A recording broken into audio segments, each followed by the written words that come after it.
It's been a week of change for the Washington Valor.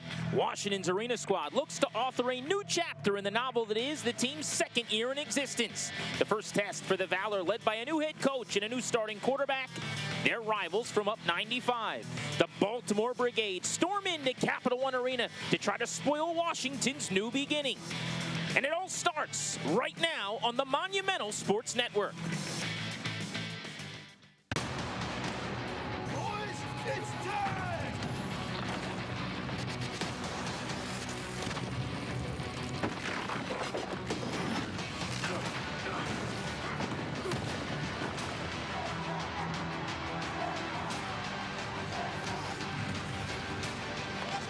Leave nothing behind! 1, 2, 3, Good afternoon and welcome in on the Monumental Sports Network, live from D.C. It's the Baltimore Brigade, the Washington Valor Week 6 Arena Football League action. Hello again and welcome in, everybody. I'm Grant Paulson, joined by Wes Hall, and what a week it has been for the Valor. A new coach, a new quarterback, but a team that's feeling good about themselves. They have to be confident, and that's what you're meant to do when you get a fresh start in the season. Of course, didn't start the season they wanted to, but with Coach McDowell basically laying down a new set of rules and a new set of procedures for the team, the road looks like it's going right. Tell us about Reggie McDowell. He was the defensive coordinator here a year ago, and for the first time today, he gets to run his own operation. Well, it really comes back to a guy, like you said, who's been in the arena football just for, as far as I'm concerned, the indoor game for a while. But what I like most about him is something that he mentioned when we got a chance to talk to him. He actually got to learn under Derek Brooks, the NFL Hall of Famer, and it really brings an aggressive defensive philosophy to this game, and that's what he wants most out of his team. One of the changes McDowell has made is under center at quarterback, where Shane Austin will make his debut with the Valor. A veteran of this league, he hadn't been on the field since 2016. Oh yeah, well Shane, last time he was actually on an indoor field was in China, the Chinese Indoor Football League. But what you have to appreciate about him, he's a great communicator on the field, and that's what Coach McDowell needs. He'll have to communicate today, Wes, because he's going up against one of the great defenses the Arena Football League throws his way. Virgil Gray. That's all you need to know about the Baltimore Brigade defense. Virgil Gray leads the league in tackles, and it's a reason that he does that, and it comes down to Omar Smith, his coach, another defensive guy focused on stopping what they can on the offensive side of the ball. We'll be keeping you company all day long, but Dan Nolan is the third member of our crew, and nobody's better at getting you ready for football than he is on the sideline. How are you, Dan? I'm doing great, Grant. Thank you for that wonderful compliment. Now, the Valor and the Brigade, great rivalry. May not be the longest rivalry ever, but they do have a lot to learn, and that's why we give you everything you need to know about the Valor Brigade rivalry in 15 seconds or less. Presented by Geico. First, the Valor lead the all-time series 3-2, I should say. Second, the Brigade have never won a game in Washington, D.C., lost both their matchups last year. And third, the player to watch tonight, going to be big play Reggie Gray. And that's everything you need to know about the Valor Brigade rivalry in 15 seconds or less. Now, getting back to Reggie Gray, he's been outstanding in this rivalry in the past. Only player really to be outstanding on both the Valor and the Brigade. His stats in this rivalry, guys, they are awesome. 30 catches, 346 yards, and 7 touchdowns. Big play Reggie Gray going to be a player to keep your eye on tonight in Washington, D.C. Grant? And as you mentioned, he knows both sides of this rivalry very well over the last couple of seasons. Let's go out to Vegas as we get set for kickoff and check out the lines with our buddy Jonathan Van Tobel.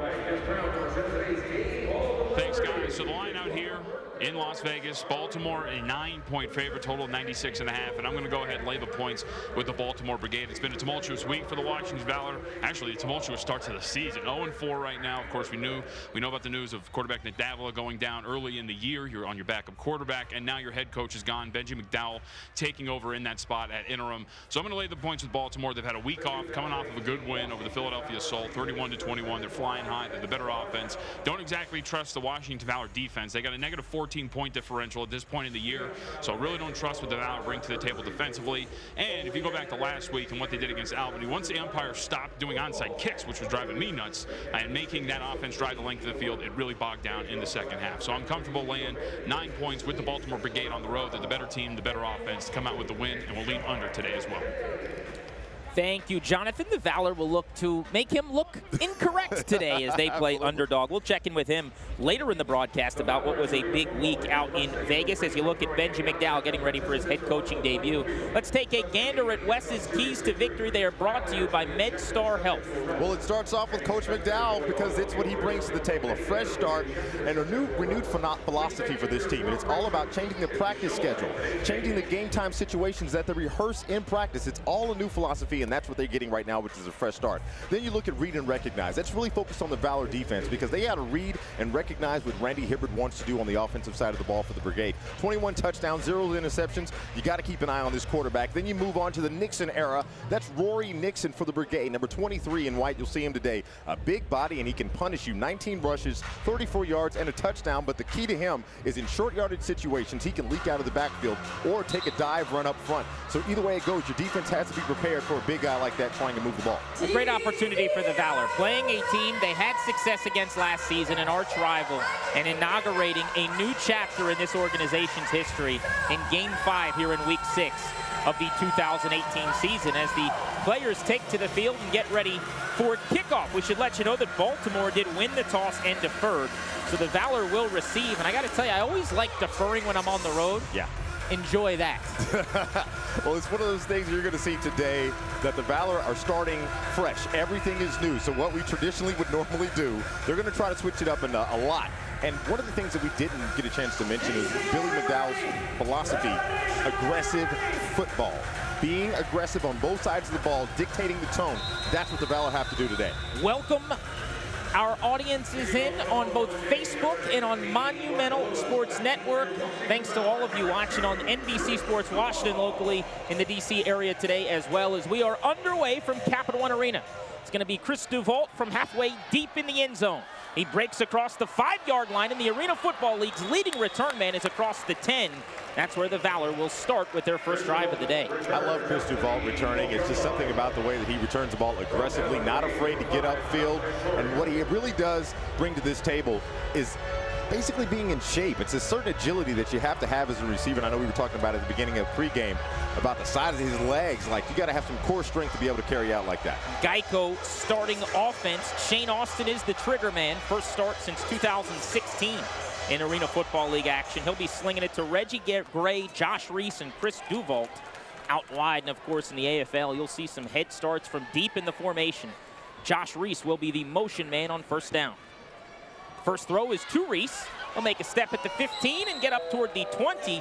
And this is something, Wes, that Benji McDowell wants to do in this offense. Yeah, get them started and get it early, especially when you got receivers like Josh Reese who are great hands-mans and speed guys. Josh Reese really works well in space. Benji McDowell, of course, being aggressive is what he's going to try to do to set the tone early for this Valor offense. Reese spent some time with the Buccaneers and the Eagles in the National Football League. Just gained 8 yards on first down. 2nd and 2 upcoming, 25 yards to midfield in the AFL, so already the Valor are nearing the middle of the field stripe. Austin slings another quick pass out to the left. He's got a first down and more. Up to the 23-yard line of Baltimore is Reese, who came into the game with 14 catches on the year, and he's got 2 on 2 plays. I love that. Move the sticks. Wide weight. If you got a man, if you can get the offense set up and get it outside and put it in your playmaker's hands, do that. That's what football's all about. I love the way you see, waste no time getting it outside. You get a really great block on the outside by Gray, trying to spring his teammate for some extra yards on the play. How about the pullers up front, too? Big body Devante Savage, a 320-pound offensive lineman who played at Oklahoma. Couple of teams in the NFL, and he was out in front pulling. So first down and 10 now for Washington on the move. Dropping and throwing deep to the right at the goal line for a touchdown is Shane Austin. Reggie Gray out of Chicago, Illinois, pretty much gives him a little shimmy there in the back of the end zone, running a flag route. That's just how they drew it up. Austin to Gray. They just started practicing as co-starters this week, and just like that, on 3 plays, 3 completions, a 23-yard score. Austin into the starting lineup and into the end zone. If you're a Valor fan, you have to be ecstatic about that opening drive. That's what they've been looking for all season. A fast-paced offense, aggressive, and not afraid to take the shots that they need. Great job by Coach McDowell. Pat Clark is on for the extra point. Movement up front, so there'll be a flag. Clark will look to extend what is a perfection. Head referee today, Riley Johnson, making the call on the false start, but a perfect 22 of 22 for him in the early going this season on extra points. Think you could hit one, Greg? No chance. At least you're honest about it. Look how narrow those uprights are at this level. They're 8 wide and 15 off the ground. Absolutely not.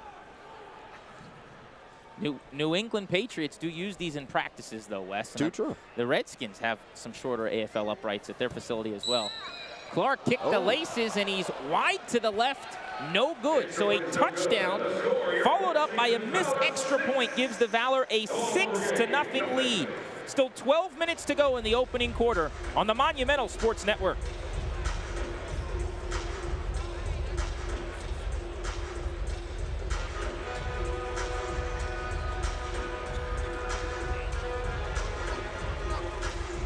Let's head down to the sideline, and our buddy Dan Nolan wants to talk about this fierce rivalry.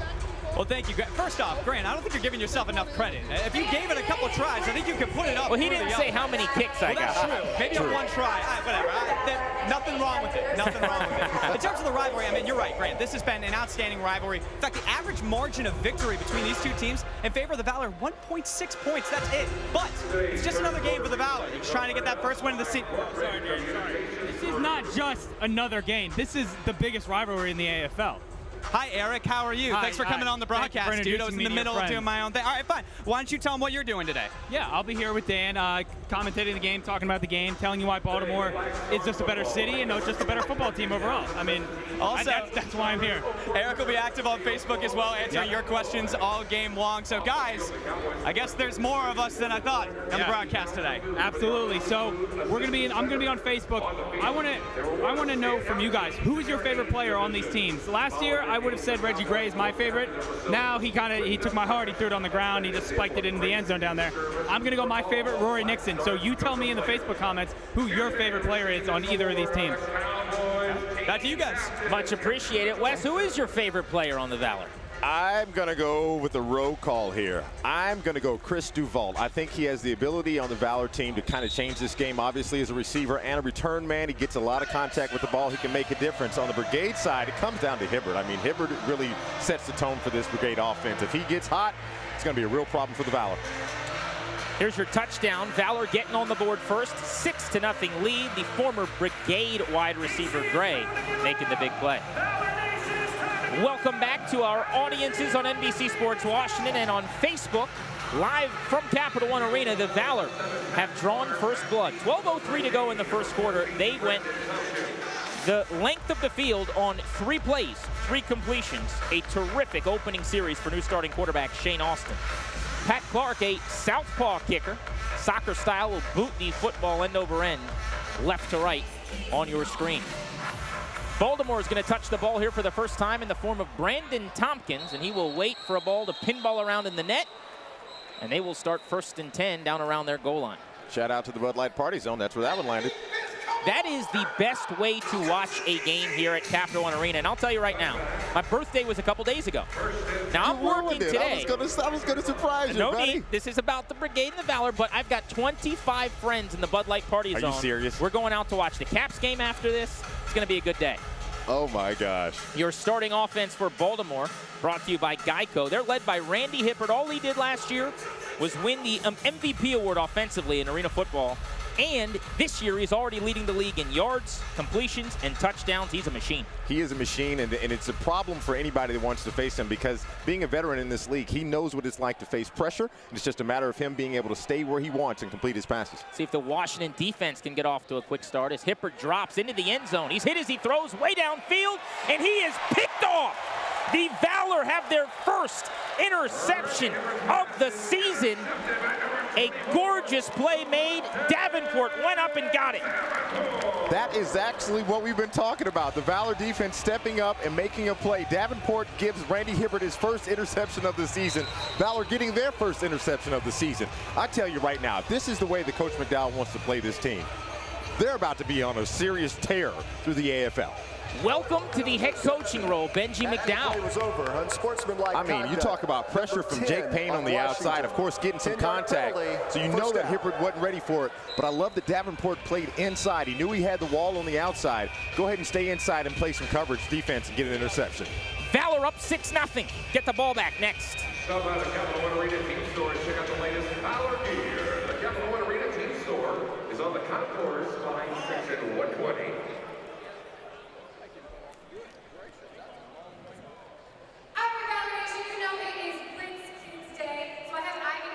Devante Davenport, 6'1", 185 pounds, a rookie from Northern Alabama, 32 years old, intercepting that pass for Washington.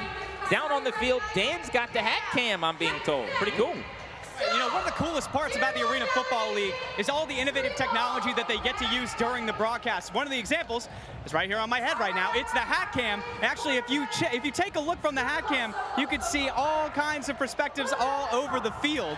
There also is going to be a brand new innovative technology, though. A helmet cam action streamer is going to debut the first ever live streaming football helmet, and you're going to see it in the coming weeks. Now, they're safety certified. They've been approved, and also they've been seeing this at practice. Tracy Belton, one of the players that's tried it. And again, if you take a look at hat cam, you can see some of the perspectives right here. Looking around. Powered by Action Streamer. So it's great. Innovative technology all over the place, guys. And again, in the coming weeks, you're going to see that helmet cam. And Grant, I know that's something I'm very excited about. Players having an opportunity, fans I should say, getting to see what the players see on an every down basis is going to be awesome. Yeah, it really is neat, and that was a great view of Devante Davenport's first interception of the season. The Valor will get the ball back, leading 6-0 after a drive that spanned all of 3 plays. This is their best start of the year. It is their best start of the year, and I'm thinking about what Dan Nolan was talking about with that hat cam and how the AFL has just been a great testing ground for some really great technology for in-game stuff. Like, there's no better way to watch it than on the field. Something you got to appreciate. So I'm looking forward to seeing what the second drive for the Valor is going to do.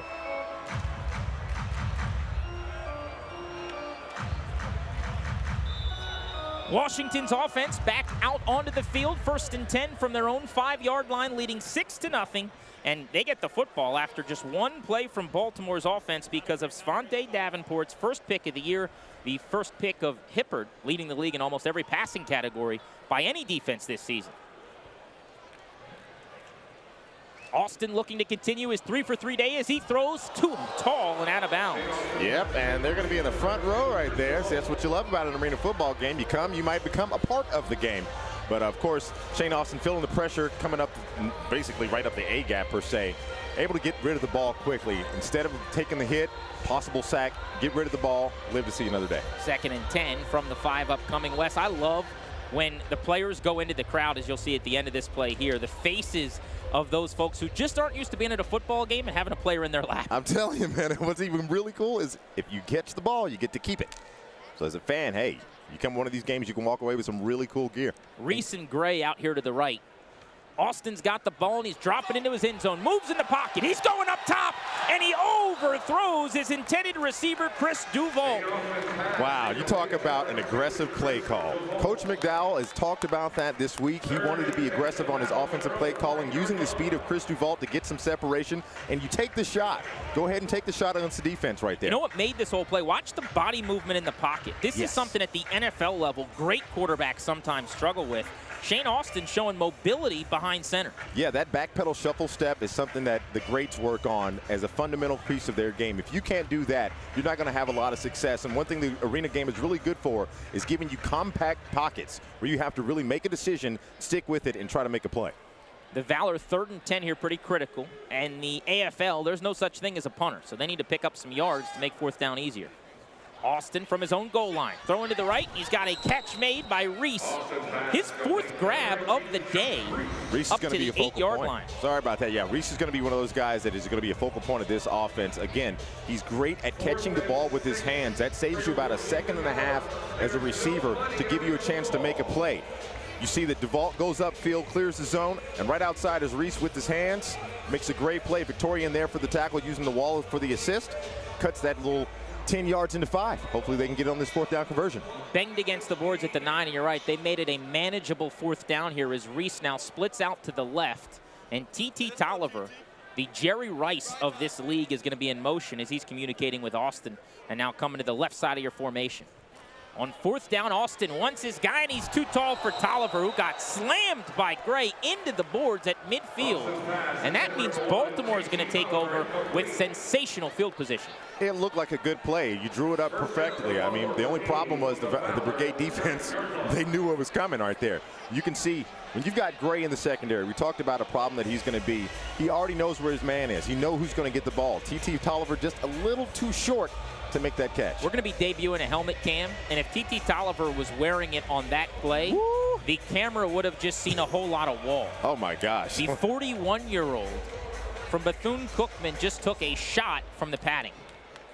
41 years old. Baltimore's offense, 9 yards from the end zone, down 6-0. Randy Hibbert, drive number 2 of the day. He's throwing to the right, catch made at the 10, flag is down, cut at the 5, and down to the 3-yard line is Brandon Collins. Let's check the flag.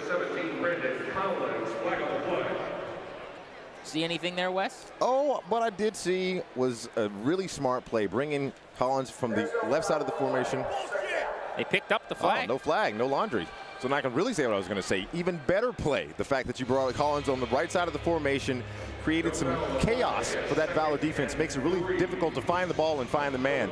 Good job for the Brigade being able to move upfield. 2nd and goal from about the 3. This is what we call Rory Nixon territory for Baltimore. He's rushed 13 times and has a rushing touchdown this year. All he is a 305-pound fullback. That's all. Nothing to see here. Nah, no, not a problem. Not Just a problem. step in front of him and try to make a tackle. What we call business decisions must be made. Nice look here from our RoboCam up high. Motion from the left.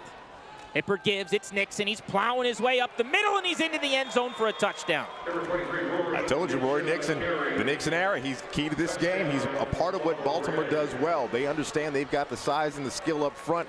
Give it to the big man, let him run downhill. 8-year veteran of the Arena Football League circuit, and Rory Nixon, who was masterful last season, gets Baltimore even. It's 6-6, Wes. Extra point would give them the lead. Mark Lewis will try to tack that point on. Nixon's not coming off the field just yet. He's got cadences to bark. He's multifunctional. From behind Lewis, you see a low snap. Good hold. And a true extra point. 7-6 is our count, about midway through quarter number 1 in this Baltimore-Washington rivalry, live from the nation's capital. The Valor get the football back next on the Monumental Sports Network. Hey kids, you want to be a part of the game?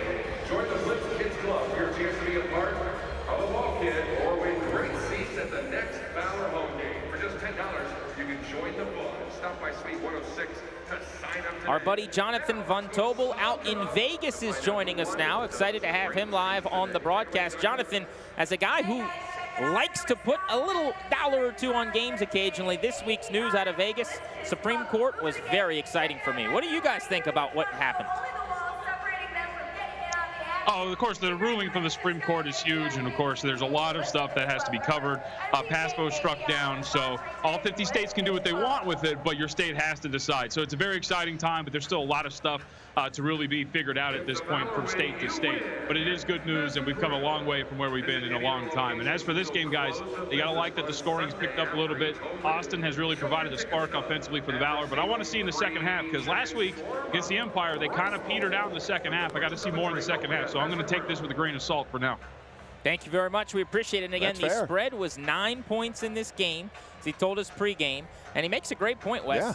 Early in the contest last week, that was not an issue for Washington. Not a problem at They all. were exchanging blows, Yes. middle of the ring. It was late in rounds 11 and 12 of that heavyweight bout that There they you struggled. go, and you've got to be able to finish the game, no matter what league and what level you're playing at. You got to be able to finish it. But looking at that last play with the hat cam, I mean, you got to think about Rory Nixon again. What did you say it was, 305? 305. Yeah, I'm good on By that. the way, I'm going to bet 320. They list him at 305. Look at his arms. Are you kidding me? He's huge. He's a nice guy. He's a gentle giant, It but would he's be huge. easier to list things that he can't lift and then that he can. I mean, the guy, house, yes. Car, yes. Refrigerator, Why not? yes. I'll tell you, one good thing about this matchup between the Brigade and Valor is the familiarity that both of these teams have with each other. Some guys switching sides, of course, being right up and down the corridor with each other. There's a lot of personal grievance that comes into this game. a little bragging rights for the DMV area, you know? So it's going to be something that no matter who wins after the end of this game, somebody's walking away with a big ego stroke. The question is, who wants it more? Nice crowd, nice turnout on Kid Day here at Capital One Arena. And that's really the name of the game. Yeah. Get tickets for the whole family very affordably. Bring the youth out to hook some folks on Arena Football League action. I saw somebody on Facebook mention they're bringing their Little League football team here to watch the guys play. Awesome. That's what it's about. Lewis is going to kick off for Baltimore, having just taken a 7-6 lead with 6:36 to go in this first. Duvall, the leading return man in the AFL, is back deep, and he's going to look to play one off the net. He's got it on a bounce. He's across the goal line and finds a seam up to the 5. Turns on the wheels at the 10, and he's running to the wall at the 11. Ooh, that was a good return by Chris Duvall, taking that off the iron there in the bottom of the corner of the bounce on the frames. I honestly thought it was going to go into the corner. He does a great job of rallying it. But again, you talk about the wall. Rodney Austin decides to lay his weight into Chris right there on the sideline. That wall does hurt, okay? Especially with a huge offensive lineman laying on you. You got to think about that. Austin off to a hot start today. Will bring the offense back out onto the field now. 4 for 7 passing with that touchdown. Interesting sequence on their second drive, though. Washington came out and went quick throw and moved very effectively. They tried to go deeper down the field last drive, and they stalled on them 3 and out. And in the AFL, it was 4 and out because there's no punting. We got motion from the right. Shane Austin is under center. Throws to his right. He's got a quick catch for Gray. The former member of the Brigade picks up 8 yards against his old team. I think they heard exactly what you just said and went back to that first drive philosophy. Get it out of the quarterback's hands as quick as possible. Take the yards that they give you. Gray found a soft spot 7 yards over the ball. Get him the ball, make him move up the field. One Gray makes the catch, the other Gray makes the tackle. It's an all-Gray day. Tell you, a really good job of Shane Austin getting rid of the ball. I can see why Coach McDowell wanted to make that change. If this is the way things are going, he needs to get the ball out of his hands as fast as possible. Second and a pair now for Washington. In tight. Give is going to be to the left, and it's Corbin. He's got a head of steam across the 20 before he plows his way all the way down to the 12-yard line. Anything you can do, I can do better. 6'6", 315-pound big man was rumbling. Oh my gosh, have you ever seen a big man run like that? 19 yards worth for Corbin West. Oh my gosh. If you're a defensive back and you see Corbin get the little sneak underhand off, you got to be thinking to yourself, please get to the wall, please get to the wall, please get to the wall. He seemed a little bit tighter in the formation than occasionally, and I think that's because he knew he was coming off left tackle. Oh, yeah. And the guy who played for the Colts and the Jags was looking at open field like he was back at the next level. Saw some daylight and took it. First down and 10 now from about the 13-yard line after the 19-yard pickup. Shane Austin drops, surveys the scene, throws left side, knocked in the air and incomplete. Near interception for Baltimore by Lamarck Brown, a third-year player from Minnesota State. Lamarck Brown listed as a receiver and uses those instincts on defense to pretty much read the quarterback's eyes. He saw where Austin was trying to find T.T. Tolliver behind him and just stayed put. It wasn't too much to do there. Watch the way the play rolls. You'll see Austin drop back. He's following and tracking T.T. Tolliver. Brown's just right there on the spot. Now, I will say this as a receiver. If you're marked as a receiver, if you touch the ball, you got to catch it. You can't turn down an interception like that. He doesn't have to play by those rules on defense, though, does he? No, but we're still going to give him heck in the locker room. Austin's got the snap. Quick throw right. Reese gets hit as he bobbled the football and held on to it. He'll lose about a yard. Yeah, both teams getting a little soft in the hands there. Somebody's going to have to lock it down real quick. You get in short yardage situation, the defensive backs don't have to drop back as much. So you can obviously see that they're going to be a little more aggressive on the line of scrimmage. It's incumbent upon Austin to get it out quickly. Reese just got to catch that. I talked about his hands. He tried to arm one there with the T-shirt on. Elbows don't catch footballs. No. Hands do. Smoked that pass out to him, and it was accurate, trying to get him going upfield with some momentum. They'll bring up third and a long 11, a short 12. Just over 2 minutes and 50 seconds to go in a first quarter. The Valor lead 6-0 vanished. They now trail by a point. Throw out to the left is caught. This is Gray, tried to make a man miss as he got inside the 10. It will set up a manageable distance here on fourth. I'll tell you, one thing that's good to see is Gray getting involved in the game earlier. Last week, he didn't really get his first catch until the third quarter. Today, already had 3 targets. The man's able to catch the ball and get upfield quickly and helps his offense. Austin knew that that's where he was going the entire play, but that's because you knew you had the receivers outside clearing space. Yeah, just designed basically a little real estate to work underneath for an opportunity to cut the distance in half. Sets up 4th and about 6 now. Offensive line protecting Austin. Devante Savage, Jordan Mudge, and James Atoya. They'll need to give him a little time to operate with here to move the chains or get into the end zone. Austin didn't like the clock coming down and tried to call a timeout, but too late. Little too late. That's one of those penalties, as crazy as it may sound. Indoor, a delay of game actually works to your advantage a little bit, kind of give you a little more space on the Explain field. that, Wes, because as you get closer to the goal line, in the arena game, it actually can be worse in terms of operating your offense. Yeah, so getting closer to the goal line in the arena, you have a wall, you have a back wall as well. It shrinks the field. Your defensive backs do not have to clear the zone, so it makes it easier for your MAC linebacker, who's dedicated to running downhill, and your jack linebacker, who pretty much runs sideline to sideline. It keeps all of them in the same space. That's a lot of traffic for a tight amount of space on the field. So 4th down now for Washington and nearly 11. 2 receivers, including some size out to the right. Austin's going to look that way, now roll that way. Lob a ball, end zone, caught! Touchdown, Washington Valor. They're back in front. And guess who? It's Reggie Gray, tormenting his old team. The Valor lead 13-12. The new look Valor. This is a new look, a new team, new philosophy. Aggressive, aggressive, aggressive, and it pays off. Reggie Gray, 2 touchdowns early in the game already. A 13-yard touchdown on 4th and 11. You see Benji McDowell dapping his boys up in the end zone. The first time head coach is feeling it today. That's what you want, though. You want to build confidence. It's a philosophy that all the players tie into. Everybody signs off on what the mission is, and that's what makes it different. You can see the difference in the players' attitude and in their body language on the field. Clark, extra point upcoming. Missed his first extra point. This one is good. So the Valor with a 6-point edge, 20 seconds from a first quarter lead on a Baltimore team they were 9-point underdogs up.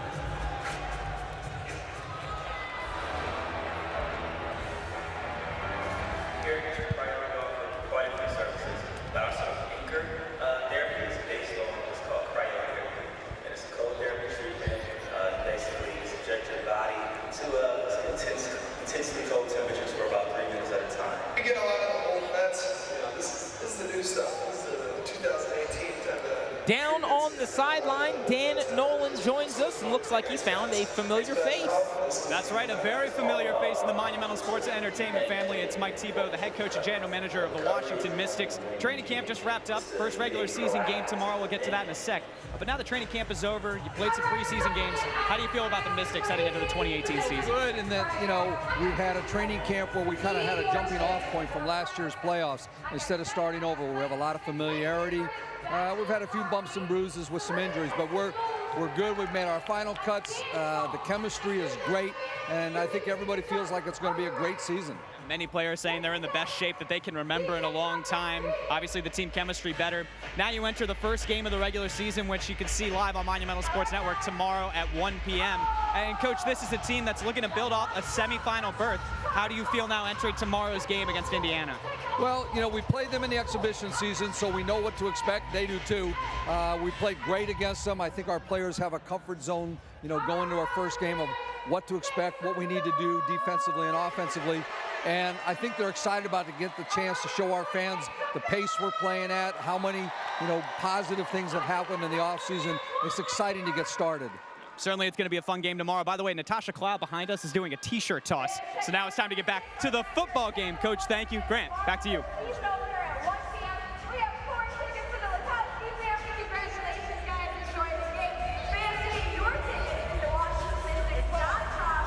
Welcome back to Capital One Arena. Monumental Sports Network's coverage of the Washington Valor continuing on this Saturday afternoon.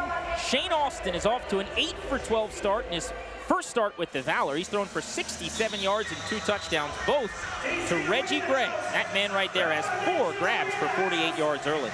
It's been fun for the Valor fans watching this game in this first half, this first quarter. I tell you, it's exciting football. This is what you come to see. The home team in front of the home crowd trying to get that first win of the season against a bitter rival. Man, who could have asked for anything more? Valor lead 13-7. And you mentioned this, a new head coach, Benji McDowell, a new starting quarterback. They feel like this is really game one of the rest of their seasons. They try to get rolling here at the midway point. Clark's boot heads toward the right, and Tompkins is going to leap and catch it in the back of the end zone. He'll come out across the 5. He's got some speed at the 10, and he's up all the way to the 21-yard line. There is a flag down. Tompkins not afraid to cut on the Jets on that return there. How about the catch before the whole thing started? Look, I'm telling you, if you have never caught a ball off of a net before in your life, it is the hardest thing to do. Penalty assessed against Washington, so they will wind the clock. And very likely, before this next snap, the first quarter will come to an end here. Tompkins pushed against the wall. And with that, the first quarter is indeed over. It is 13-7. Washington got the start it wanted. They did. Came out firing on all cylinders with Shane Austin putting it up to Reggie Gray. Good football right here in Capital One Arena.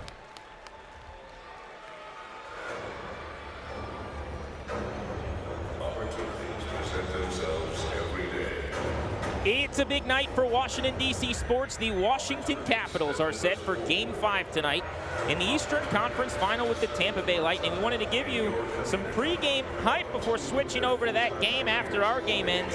At halftime, we're going to show you an exclusive conversation between Craig Laughlin and Yevgeny Kuznetsov.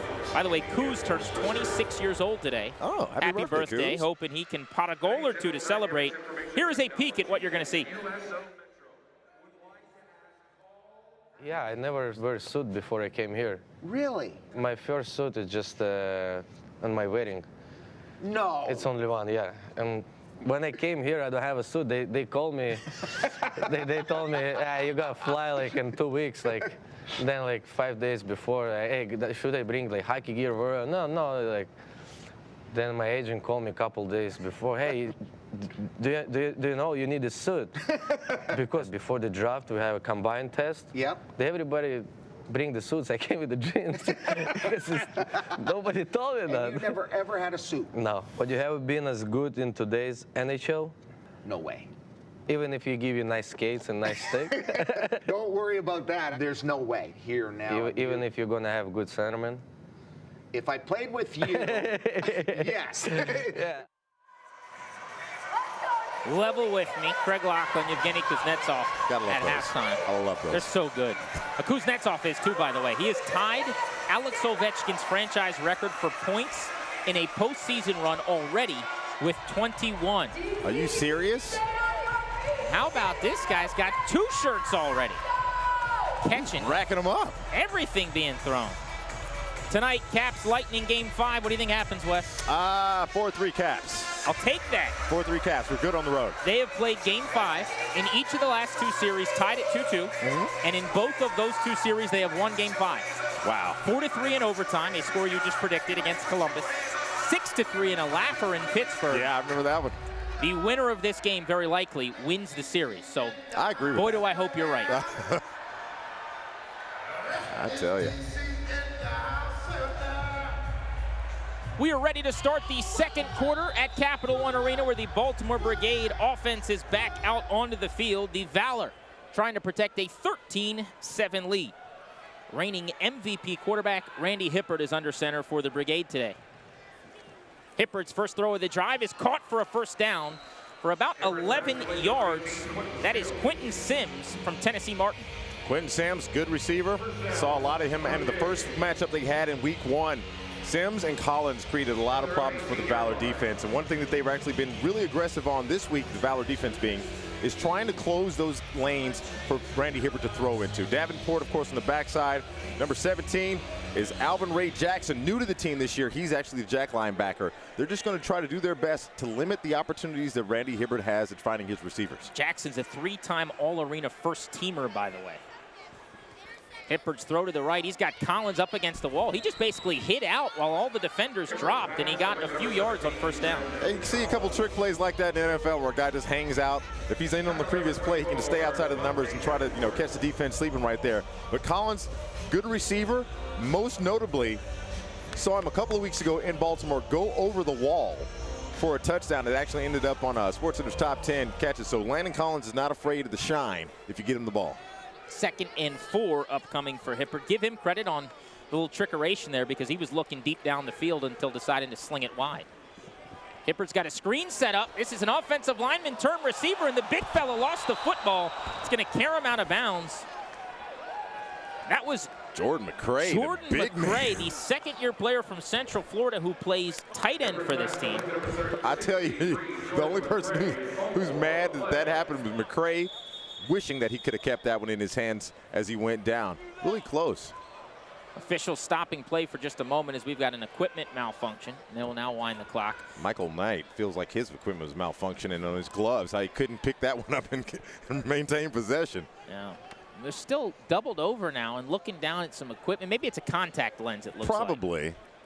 And that's one of those unique rules in the AFL. In overtime, if you have a contact lens that comes out, you can't stop playing. Hilarious. Alvin Ray Jackson trying to put the contact back in. We were just telling you about him being a 3-time All-Arena first-teamer and a newcomer this year who's one of the important members of this defense. Quickly should let you know, as far as the eligible options, throw into the big fellas like you just saw. So there is a center who snaps the football just like at the next level in the National Football League in the outdoor game. You've got the tackle essentially as well, but then a tight end raises his hand. You see McCray doing it right there when he gets to the line. Eligible. And that means he's eligible on every single play should he choose to go out for a route. Wow. Hibbert, deep drop, throws left way too tall, and someone's going to take a football home. Absolutely. Cheers to the fans on that one.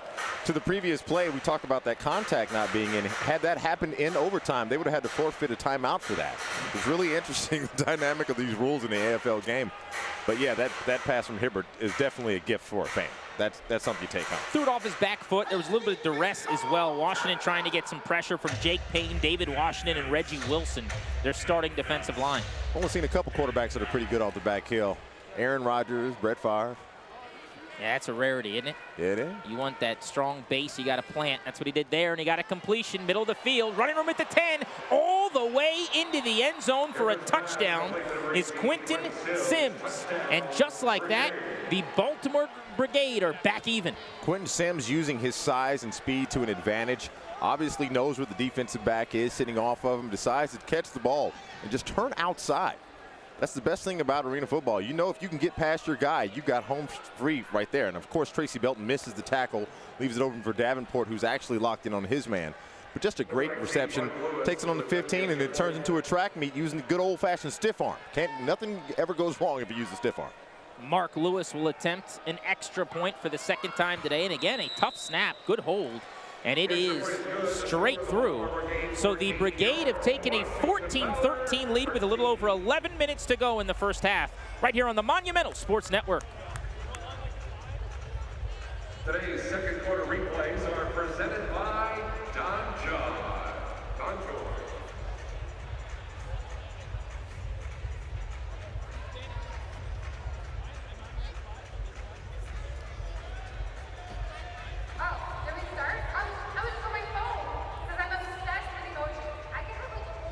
Let's go down to the sideline and the Brick Squad crew who have a little update of what's going on Facebook. Thank you, Grant. I'm Eric Arditi, like you said, from the Brick Squad. Brian Black, a little late to the party. He slept in. He decided to take his time, so we're glad Brian's finally here. I had asked you guys a question during the first time out of the first quarter. Who's your favorite player on the field right now? We had Matt Peterson said Randy Hibbert, hip, very popular answer. Absolutely. Grand Indy, Colin Taylor. Treshawn Glenn, one of my favorites, Josh Victorian, number 5. Danny Root, big play Reggie Gray. He's doing yards today. He's pretty good game. And then Donnell Andrews, again, my guy, Rory Nixon. He was right. Brian, what's our new question for this game? If you could have an AFL team in a new city, which one would it be? So let's, we're going to chat that up on Facebook. My personal choice, Las Vegas. I think there's a lot of energy in Vegas right now with sports, and the Knights are cooking right now. Great place for arena football. Arena football is exciting. It's fast-paced. Vegas would be a money spot for it. If I have a choice, I'm going Charlotte or Raleigh. I like that whole North Carolina area. I think they could use a team down there. I think that'd be nice. Interesting choice. Yeah, I like that a lot. Thank you. Appreciate it. All right, we're sending it back up to Grant and West. Eric, thank you, buddy. Raleigh's where I spent my bachelor party weekend. Hey. Went and watched the Caps beat the Hurricanes, which was a good time. Watched a little Duke basketball in Durham. Not a bad time. Nothing wrong with that at all, man. I probably got to vote with Nashville, though. Nashville's great. Yeah. Best city. The Baltimore Brigade lead the Washington Valor 14-13 as we welcome you back on the Monumental Sports Network. Washington has been effective scoring touchdowns on 2 of its 3 drives today as they get ready to get back out onto the field with the rock. Lewis's kick pinned on the hash nearest us. Going to sail to DeVault. He is the leading return man in the AFL. It's coming straight toward your living room and all the way toward the wall, angled out at about the 8. DeVault saw a little bit of love right there. Yeah, T.T. Tolliver and the Commissioner James Gordon over there trying to give him some block and get him some daylight there. Just couldn't squeak out of that back line. But to the question that the guys asked, what city would you want to go ahead and have a team located in? I'm going to go ahead and say Nashville. I remember the Nashville Cats there. Of course, a good football city with the Titans there. A great arena in Bridgestone Arena for the Nashville Predators. Great venue for football. But yeah, DeVault, something about him. I just feel like he's just one move away from breaking one to daylight. Speaking of venues for football, you saw in that replay how close he was to the crowd. You can reach out and pat these guys on the shoulder pads when you're in our Bud Light party zone, which I still say is the best way to watch a game for Valor football here at Capital One Arena. New starter Shane Austin making his season debut today. The Hawaii product is pumping and throwing. He's got a man, it's Gray, up to the 15, and he's pushed to the wall. These two love each other, man. There's a great little symbiotic relationship going on between Austin and Gray, just being able to find each other on the field. This is a good formula for the Valor. Never miss a moment of Washington Valor action if you can't make it to the game or the Washington Valor are on the road. Stream the game live on Monumental Sports Network. Visit monumentalsportsnetwork.com. Wes, why wouldn't you involve him quickly? This is a guy hungry to torment his old squad. He was a great player for Baltimore last year. Yeah, dangle it out in front of him. Say, hey, guys, remember me, remember me, remember me. That's what football is all about. These little rivalries is the stuff that people don't really understand what motivates a player. Sometimes it's just a matter of seeing guys you used to play with and wanting to give them little reminders. Gray in his 8th season in the Arena League. Austin sends a man in motion, looks the other way left. Now middle of the field, incomplete. That was a terrific pass, and it was dropped by DeVault. And I tell you right there, I know they want that one back, especially Chris. But see, I'm gonna be nice to Chris on that one. Chris DeVault, yes, he touched it. Yes, he should have caught it. But you need to look at number 11 in white. Lamarck Brown right here gets his hands up, creates a little confusion for Chris. As a receiver, you're tracking the ball. So when you see someone's hands go up, you almost have to anticipate, not expect, but you anticipate contact, and sometimes that can make a difference between whether you catch it or not. You're also running a route in the middle of the field where Virgil Gray was positioned. He leads the league with 32.5 tackles coming into play. Has a couple interceptions on the season as well. He's very active. He wears number 4. You see him middle of your screen at about the 23-yard line for Baltimore. Austin, quick throw, caught, completion. DeVault hangs on to this one, and he got down to avoid contact at the 21. Yes, DeVault makes a very wise business decision and gets down in traffic. You know, if you're going to catch a 3-yard dinker, you better get down to that field and get that first down. That's what it's all about. Get the first down and protect yourself. And he was able to do that, so the sticks will move. Washington on the move, closing in on the 25-yard line, which indoors in the Arena League is midfield. Just a couple of yards away from that Valor insignia on the carpet. It was cool with you going down and just walking around on the field. Oh, yeah. Feels great. The surface, it's kind to those players as they hit the turf. Quick throw to the left. This is T.T. Tolliver, the all-time leading receiver in AFL history, making a quick catch. And that was maybe the shortest catch of his career, but it probably certainly was. not the easiest one he's made. But you know what? It's a smart play for the Valor. Get the ball out of your quarterback's hands. Shane Austin, he knew immediately this is going outside. It's a zero route. Boom. Take it out. Get it into T.T. Tolliver's hands. We move upfield. Take it as a completion. I was not a mathematician at George Mason University, but I know that if you do what they just did 4 times, you get a first down. Hey, I'm just saying. Simplicity. Occam's razor, brother. It works every time. They picked up about 3, so it's second down now. Tolliver's still at the bottom of the screen as you see him take his stance on the left. Gray, who's had a field day so far, slot to the right. Austin plants and throws. Miscommunication with Josh Reese. He threw behind his intended receiver. Yeah, it happens every once in a while. quarterback Austin and receiver hasn't had aren't many always of on the those, same though. ping. 11 of 16 for 82 yards. Absolutely, but you got to tip your hat to the defense of Baltimore. Again, we talked about how aggressive that they were going to be on the defensive side of the ball, trying to basically ruffle a new quarterback. This is the 7th quarterback that the Valor have had in their first 2 seasons. So obviously a defense is going to try to make sure that that new guy doesn't ever get comfortable. If you're new to the AFL game, you'll see that running clock after incompletions or plays up against the wall considered out of bounds doesn't stop until there's 1 minute left and a half. Valor down a point, but working the football toward midfield. Austin eludes the rush, runs to the wall, got ahead of steam at the 15. He's going to keep the ball and get all the way to the end zone. Then he gets run into the wall for his trouble, and we got a scrum because the quarterback took a shot. Flags are flying. The Brigade and the Valor don't like each other, and that 27-yard touchdown run won't change that. Wow, and that little chin music action actually started back on the 20-yard line with a block of T.T. Tolliver laid and then got cleaned out by Brown. And then, of course, chasing the play, there's even more action. I tell you, these two teams, they know each other. They don't like each other. It's all about fighting for the same cookie, and the Valor are saying we're not going to lay down. Remember, 3-11 the Valor, where all 3 of those victories came against the Baltimore Brigade. Austin on 3rd and 8. I can't call that a scamper. It was too fast. No. 27 yards. He's got 2 throwing touchdowns. Yep. He's got 1 rushing touchdown. And oh, by the way, he hadn't played in the game in the AFL since 2016. Welcome back. Welcome back to the league. After the score, personal foul, unnecessary roughness by number 1 on the defense. That foul will be carried over and administered after the kickoff. The extra point will now be attempted. Riley Johnson is your referee today, assessing the penalty there. Yeah, Joe Powell not happy about that. Couldn't control the emotions. Nobody likes to see a quarterback go on a 20-yard run. Quarterbacks don't take many shots in this game because it's hard to get to them, as you can see by the lack of sack totals. So sometimes that's the one way you're going to get to them is after the play. Cheap. The extra point is good. Clark is now 2 for 3 in the contest. And Washington is back out in front.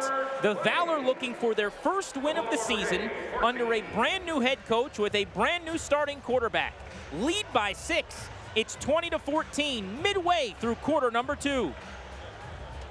Well, it is Kids Day, so we thought we would see if you guys can identify these baby pictures of Valor players. Let's take a look.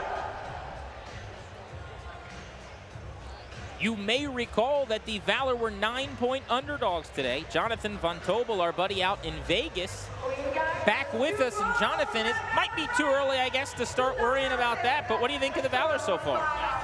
Yeah, it might be a little too early. You know, you never want to count the eggs before they hatch, right? Or chickens before they hatch, whatever they say.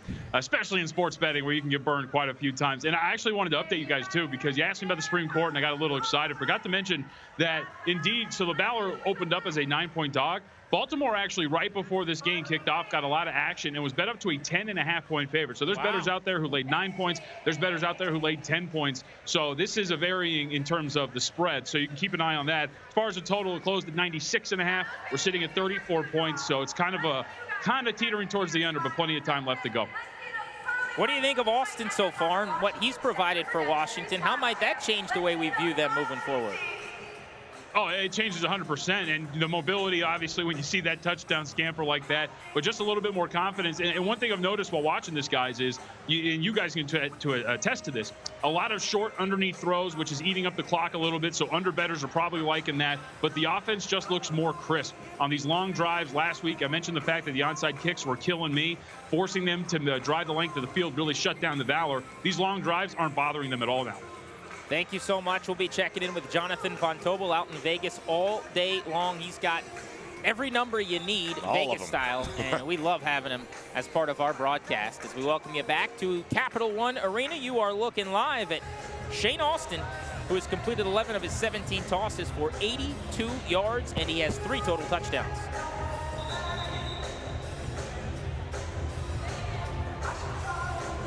Shane Austin working on that 5 o'clock shadow and just scored his 3rd touchdown of the game. 2 through the air, and this one 27 yards on the ground to give the Valor the lead. I tell you, one of the things, that push on that last play, which started a little bit of a situation between these two teams. Austin well into the end zone, a little high step, but Joe Powell not too happy about that. Then Reggie Gray gets involved. Josh Reese gets involved. And then I like the big that, boys. Wes. That's what Don't it's about. push my quarterback. Hands off. Helmet first, into the wall, not having it. I'm protecting him like I'm protecting my child. Thank you. My coaches told me if I can't hit him, they can't either. So that's the rule. Nobody touches the QB. I like seeing the Valor get a little scrappy here. I don't care that you're 0-4. This is your rival. They're 3-1. They feel like they're headed deep in the playoffs this year. Send a message. Look at this message. An onside kick for Washington, high in the air, and it's just knocked. Very smart play out of bounds. Baltimore at risk maybe there. It was Rodney Austin, the O-lineman, who got up and tipped it. Rodney Austin was very smart on that play because the guy he was tipping that away from is Chris Duvault, who had daylight in front of him. If Chris would have gotten one hand on that, it was a touchdown. No questions asked. Referees conferring right now on a penalty. Washington seems to think that it could be beneficial. Riley Johnson, Jeff Carr, Paul Engelberg, your crew. Here's a replay of what was a little bit of a surprise onside kick from the left-footed Clark. Man, that had potential. See Clark frustrated with the play made defensively because he thought he booted that ball perfectly. That was a lot of beautiful hang ball. time. Beautiful ball. I could never do that, like ever. Like not even how many times could I try? Never is the answer. Benji McDowell trying to help the ref sort this out, the new head coach in his first game at the controls for Washington. Here's our hat cam. This is as good a look as you're going to get. Offside by the kicking team, number 88. Since we had an in-the-bank foul, fouls will offset. It'll be first down at the dead ball spot. John Law. Offsetting penalties. John Law got an early start. The touching foul as well. And that means Baltimore has got field position you wake up in the middle of the night dreaming about if you're their starting quarterback and the league leader in almost every passing category, Randy Hibbert. But that was something Coach McDowell said. They're going to be aggressive, and sometimes you risk some, you lose some. And if they try to take the onside, they were willing to risk the field position on that. That's something the coaches find on. Well, here's something else about the AFL. A 20-14 lead for Washington as Baltimore takes back over. You start to play a possession game like the end of an NBA game as well. So you're looking at that 5 minutes and you want the ball back a couple more times. Here's Tompkins on a screen now with some real estate. A cut made and he's going to score. Spin move, goal line, touchdown. Baltimore, with one snap, has taken a lead back from Washington. Grant, I'm speechless right now because I just saw something. Yes, Tompkins, great move, great reception, great play. But when we run this back, you're going to see something that should inspire all football players. I can't even tell you. Wait, here he goes. All right. Hibbert gets it out of his hands quick. But watch, as Tompkins gets outside, look at what Hibbert does. Boom. Oh, my gosh. When you see a quarterback drop a shoulder into somebody, that lets you know he's committed. That was not just someone. That was one of the best players on his defense, Alvin Ray Jackson, the Jack backer. It was a 15-yard touchdown. The extra point would give Baltimore the lead, and it has. So it is a 21-20 game. We got a seesaw battle. Shouldn't be surprised. These two teams hooked up in a 61-56 thriller in week one. Second quarter, 1-point contest. Valor season tickets are on sale now for our second season. Visit the sales headquarters at Suite 106, which is behind section 103. Go to WashingtonValor.com or call 202-661-5005. In the end zone, Dan's got some thoughts on some new faces and new places. Well, that's right, guys. We've discussed it throughout the broadcast. Two new faces in two major positions for the Washington Valor, and Benji McDowell and Shane Austin. Now, for their new head coach, McDowell, named earlier this week, I should say, the interim head coach. Now, he's got a pretty good resume in the past here. He was a graduate assistant at the University of Georgia, where he credits learning about coaching at a higher level. Also was on the Tampa Bay Storm staff, as Wes mentioned earlier, under an NFL Hall of Famer in Derek Brooks. Now, when he talked to the team earlier this week, he said that while the team may not have a clean slate, there's a new opportunity to prove themselves. And there's no better example of that than the new starting quarterback in Shane Austin. Now, Austin has not played in the Arena Football League game since 2016 when he played for the Portland Steel. However, when he played for that team, put in a very similar position where he was not the starting quarterback at the end of the year, but played the final 12 games for Portland. Now, 2014, this was a guy that was second team All-Arena, led the Cleveland Gladiators to a 14-1 record and an Arena Bowl appearance. But here's my favorite part of this, guys. In 2014, Shane threw for over 400 yards and 11 touchdowns in one game, the second most passing touchdowns that someone's thrown in a single game in Arena Football League history. Definitely look for more of that if you're a Washington Valor fan. Shane knows how to rack up those yards. Thanks, Dan. That's crazy. 11 touchdowns. Woo! What a start to this football game. 5 lead changes. The Valor scoring on their first drive, missed the extra point. We've alternated touchdowns and AP since. 21-20 Brigade lead the Valor. Our 5th lead change of the first half, having just given the Baltimore Brigade a lead. It came after this catch and run by Tompkins, and look at the quarterback throwing a block. I tell you, you have to love when your quarterback says, I'm going to put myself on the line like every member of this team. True, don't let anybody touch me, but I have no problem dropping a shoulder and making a block. That's what it takes to get to victory. Everybody's got to pitch in. You said before the game that Valor needed to start fast and be competitive early. Because they've got a new coach and a new quarterback, they've done exactly that. They're exchanging blows. We got another onside kick. This one is fielded at about the 10, and it looks like Baltimore could get possession.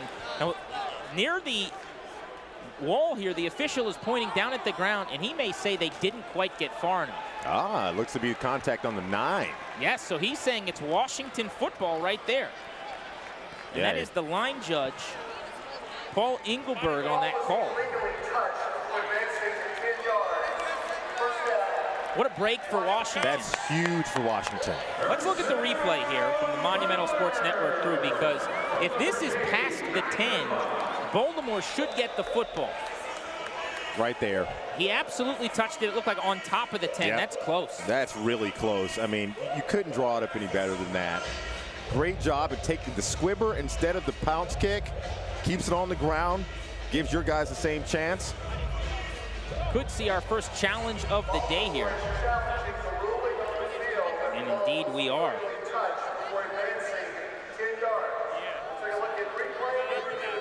So Riley Johnson is going to check out the replay. Now the way this works is our crew gives him all the angles that we have of this. We got some great views. And he actually communicates with our director, Chelsea, throughout this process. And we should be able to listen in live to this as well as he comes over to get a gander.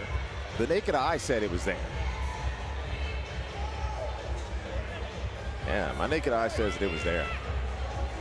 Hat cam from this officiating crew. You can see they're getting underneath of the screen here. So you think? Yeah, I think that was an illegal touch, but by inches. I don't even think it was actually at the 9. I think what you said earlier was right. Right there, right before the 10-yard line, Brown's hand touched the top of the ball, and that was enough. What's hard is, and this is the same diction used in the National Football League, it's got to be irrefutable. Yes. So to overturn your call here, you've got to see that the football was initially touched beyond the 10-yard line. Right. We haven't seen all the views yet. We're going to get a peek at some of them. But based on what we saw, I'm not sure how you'll be able to tell me that he absolutely unequivocally, without the slightest hint of trepidation, didn't touch that ball at the 9-yard line. I mean, look at it right here. It's at the 7, gets to the 8, bounce right there at the 9, and then pink. I think you're right. Because the momentum of the football, after he touches it, picks up a little bit right at about the 10. Yeah. And this is such a huge sequence because Baltimore would have an opportunity to have the ball on consecutive drives for the first time since the start of the game here, when Washington had that fortune. And they didn't turn it into points on 2 straight drives. So we will wait for Riley Johnson to come back out on the field and give us his assessment. After review, the ruling on the field is confirmed. The ball was illegally touched before advancing 10 yards. Baltimore will be charged with their first timeout. First down, Washington. And for the second time in as many weeks, our brand new RoboCam, it's high above the field. Basically, it's positioned, if you've been to Capital One Arena, underneath of the Jumbotron. Yeah. Gave us the view that we needed to show that the ball did not get to the 10. And it, like the Sky Cam that you see in the NFL, we'll show you the RoboCam here underneath of the screen. And it'll move around to help us get great looks all day long. Talk about access. You got plenty of it on the Monumental Sports Network. And Washington's got some momentum. The football at the 9. Motion from Gray in the backfield. Austin's looking that way. Throwing complete at the 5. Move made. Touchdown. 3rd time today, it's Reggie Gray. And the Washington Valor are back in front. Our 6th lead change of the half. And he is rocking the red. Gray wants the Caps to win Game 5. Let's go. All Monumental Caps, baby. Sports keeping it in the family as Reggie Gray says, hey boys, beat Tampa Bay. Look at that, Reggie Gray. He has the number 3 because he knew he's got to get 3 touchdowns today in order to help this team win. You talk about a simple out route, and he does the job that he's supposed to do. After you catch the ball, get upfield. Makes one man miss, and it's daylight after that. And I love that he goes to the crowd. Extra point was up and good, by the way. And he finds his sweater, and he just grabs it and starts running around with it like it's a flag. Gotta have it, baby. Gotta have it. It's part of the Monumental Sports Network family here, man. There it the Caps, was. Valor, Mystics, Wizards. Man. Give the assist, by the way, to Rod Windsor, the other receiver, grabbing the sweater and giving him the idea. So he actually is the director of this He script. directed his teammate. That was a TJ Oshie jersey, it There looks you like. go. Dan is on the sideline. All right, thanks, guys. 3 touchdowns already today, man. What is it about the Valor Brigade rivalry that gets you going? That's 10 touchdowns in 6 games that you played in this rivalry. Well, I mean, you know, it's a rivalry. You know, we own about the same, but, I mean, they just like any other team. Even though I got a little animosity, but they just like any other team, and we was out here trying to start over and play for our coach. Now, when you say big play Reggie Gray, that's the nickname. You feel you got to make a big play against your former team tonight? Oh, definitely. I got to let them know who I am, even though they know. But got to let them know who I am, and I'm just got to coach let me spin a little bit. You know, get on the field, you know. I can't disappoint them. All right, the celebration you just did was awesome. Probably the best celebration we've seen in the arena so far this season. Tell me what you were doing. Whose jersey was that? Well, PV got me the jersey. I didn't see what name it was, but I just wanted to represent the Capitals. You know, they going up to Tampa. Hopefully they win it right now, and we just wanted to show them support. All right, well, the Valor have a lead. Hopefully the Caps get a victory tonight. Thank you. Big play, Reggie Gray. Guys, back to you. 3 touchdowns in 1 half of play. As Clark's long kickoff is bouncing around live in the end zone. Tompkins is pinned up against the wall in the end zone. He barely got back on that football. A dangerous sequence. We talk about the peril of having to catch one of those kickoffs off that net. You're turning your back to the defense. You don't know what's coming. And I tell you, it may feel like 1 second, 2 seconds, 3 seconds to our naked eye. But as you're waiting for that ball to come down, that's an eternity. And then for it to hit the ground and bounce, Michael Everett there, great job coming up, getting the tackle there in the end zone. But I tell you, you have not felt pressure until you turned your back on kickoff coverage for a football. And on such a short field here with the speed of these athletes. Good luck. So the 3-yard line's the spot. Valor defense trying to make a play in this 27-21 lead, trying to be protected here. Hibbert's first throw is caught. Brown's got the catch at the 3, and he's driven back into the end zone. A wonderful defensive play on the outside by Devante Davenport. Devante Davenport did an excellent job. You're giving up pounds and weight to a receiver. You go low. Do not try to fight him high. Looking at this replay, you see it outside. Davenport automatically gets down into fundamental football. Break down, put your shoulder into him, and drive him back. Otherwise, you could put yourself in a really bad position. How about Jackson's pursuit there from that Jack Backer spot as well? Sounds like the defense is hungry. 2nd down and 10 after the no gain. Nixon's in real tight behind his quarterback, the big fullback helping protect. Hibbert double pumps, comes to the sideline. He's got Sims, who's across the 15 and spilled by Tracy Belton. Belton all the way up to the 17, picks up 14 yards and a 1st down. Tracy Belton moving around in the secondary there on that great pass by Sims, able to catch it outside, and you'll see exactly what happens here. Sims is not his first option. Hibbert's first option is not Sims, and he still works his way outside. Sims likes to cut across the field as much as he can, but when you got a vet like Tracy Belton in the secondary, you're not going to be able to run all over him like that.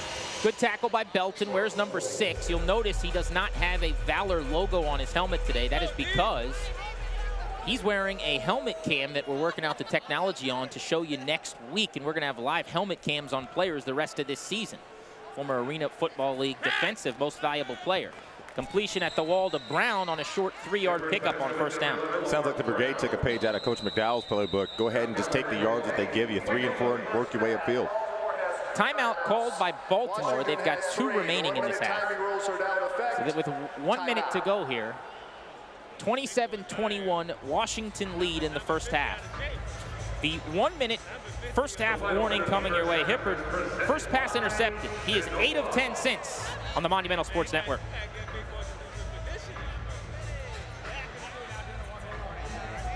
Thank you.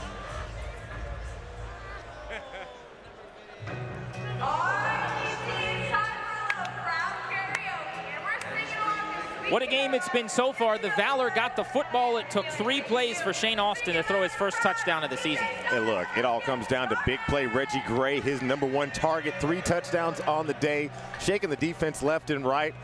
I'm just saying, it's been a big day for this team that is all fighting for a first win of the season. 6 lead changes in this game since.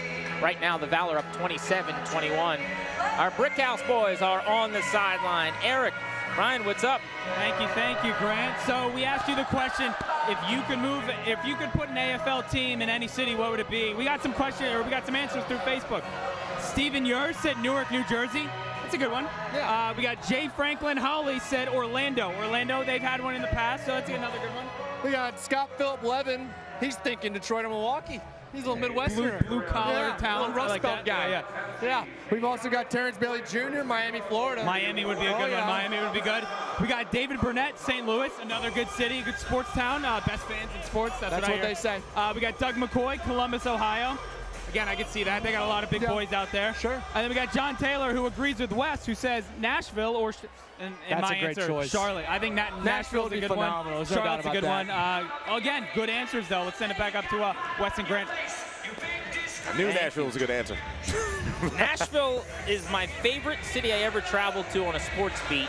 Titans hosting the Redskins at one point. Had a blast there. You can't go wrong. That's oftentimes a 3-4 day weekend trip people carve out, look forward to for months on end. Here's a little nugget for you. Nashville, Tennessee, #1 bridal party location of the country. Nashville. 6-point Valor lead over the Brigade. 1 minute to go in the first half of play. Washington 9-point underdogs in this game as of this morning, and that line moved a little bit before the kickoff. Ended up closer to 10 and a hook, and yet the Valor are up by 6 as we approach halftime. Baltimore does have the football, plenty of operating time. 1 minute in the AFL is like 7 minutes in the outdoor game. Absolutely. This might take 20 minutes. 30 yards from the end zone right now. Brown's in motion. Hibbert's looking at him. He's got him. Caught. Crossed the 20. Lowers his shoulder. Plows to about the 19-yard line. And the entire Valor defense decided to get in on that tackle, as they should. But you saw Brown was in motion on that play. Again, finding the soft spot of the defense. It tends to be 5 to 7 yards off the line of scrimmage. Catch the ball, get upfield, a missed tackle, but Jackson there on the spot. Now remember, Jackson used to play receiver early off in his career, then switch to defense later on. That's how you get some longevity in your career. Stop taking some of those hits, start delivering some of them. 11 yards before the co-tackle by Jackson and Knight, who had 13 tackles on the season coming into this game. Can't get enough football? Watch Valor games live on Monumental Sports Network. Baltimore let the clock dwindle all the way down to 19 seconds, and then they burned a timeout. So you're seeing strategy here of trying to ensure that Washington doesn't get the ball back. That's smart. 6 lead changes in this half. It takes a handful of seconds to go the distance of the field in this game. So what you see, I like to comp it to the NBA, where it's about possessions. You start to do math, 24 seconds at a time with a minute or so left.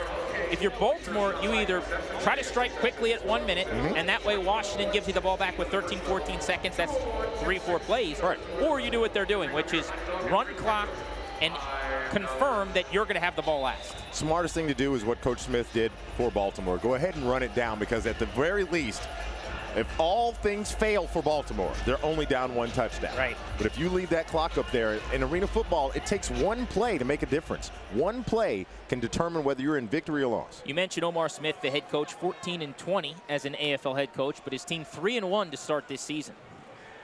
Hibbert, long time in the pocket. Lob deep in the end zone and too far off the back wall. He had Quinton Sims, who maybe by a step was ahead of Michael Knight. Yeah, just a hair step. Michael Knight trying to find inside position, but again, looking at the replay on this, you'll see Hibbert going through his options, reading, trying to find a receiver, and buying time for his receiver to get downfield. Sims right there almost could have done. I think he might have been able to possibly touch it if he'd extended his arm. I don't know. Tracy Belton also read that play like a book. Oh. All he's done in his AFL career is intercept 51 passes. You know, all AFL, you know, AFL champion twice. So Hibbert sends Sims in motion. 5-step drop, throws right at the wall, caught over top of the wall for a completion. They will say that that was a good catch down around the 10-yard line, and the clock will stop at 7 seconds. Don't want to sound like a homer, but my eye spotted that ball bouncing just a pinch off the wall. This is my eyes. I could be wrong. That's what replay's for. Slung it out to the sideline. And you see it bounce right there. The ball definitely touched the top of the wall. And you would expect some type of challenge on this. Coach McDowell is over there giving him a little lip service about that one. McDowell's got his red challenge flag in his left hand. You can see him on your screen there. He is barking at his team as he watches a replay. He wants one in-house. He just saw a replay. He saw it. He's like, how do I get it? And the football definitely touched the top of the wall, it looked like. So now he's talking to the official again, and he's not going to use that challenge flag. Hibbert throwing. End zone, incomplete. A flag is down. In coverage, that was Davenport, who may have gotten away with a tug, or perhaps didn't. We'll see what this flag is. Looked like he may have grabbed at the last second the intended receiver. Felt like a little bit of a recovery tug, yeah. Holding. Defense. Penalty is half the distance. Please reset the clock to the previous play. That's an automatic first down. Let me tell you what, partner, 3 seconds to go in the half and you get half the distance. That might not be bad for the Valor. As we talked about, the closer you get to the goal line, the more difficult throwing the football becomes. You don't see it on that play there, but Davenport was beat by Sims and right around the goal line, grabbed him around the hip. So the spot is now about the 5. What that means is you may carry the football over with Nixon. Might be a little too far for that, but you've got very little room to operate with here. Well, I'll tell you, the Valor secondary pretty much has to run a base defense. Stay at home. Don't get caught on those crossing routes that the receivers are going to try to do to clear space. Stay in your place because the ball eventually has to come in front of you.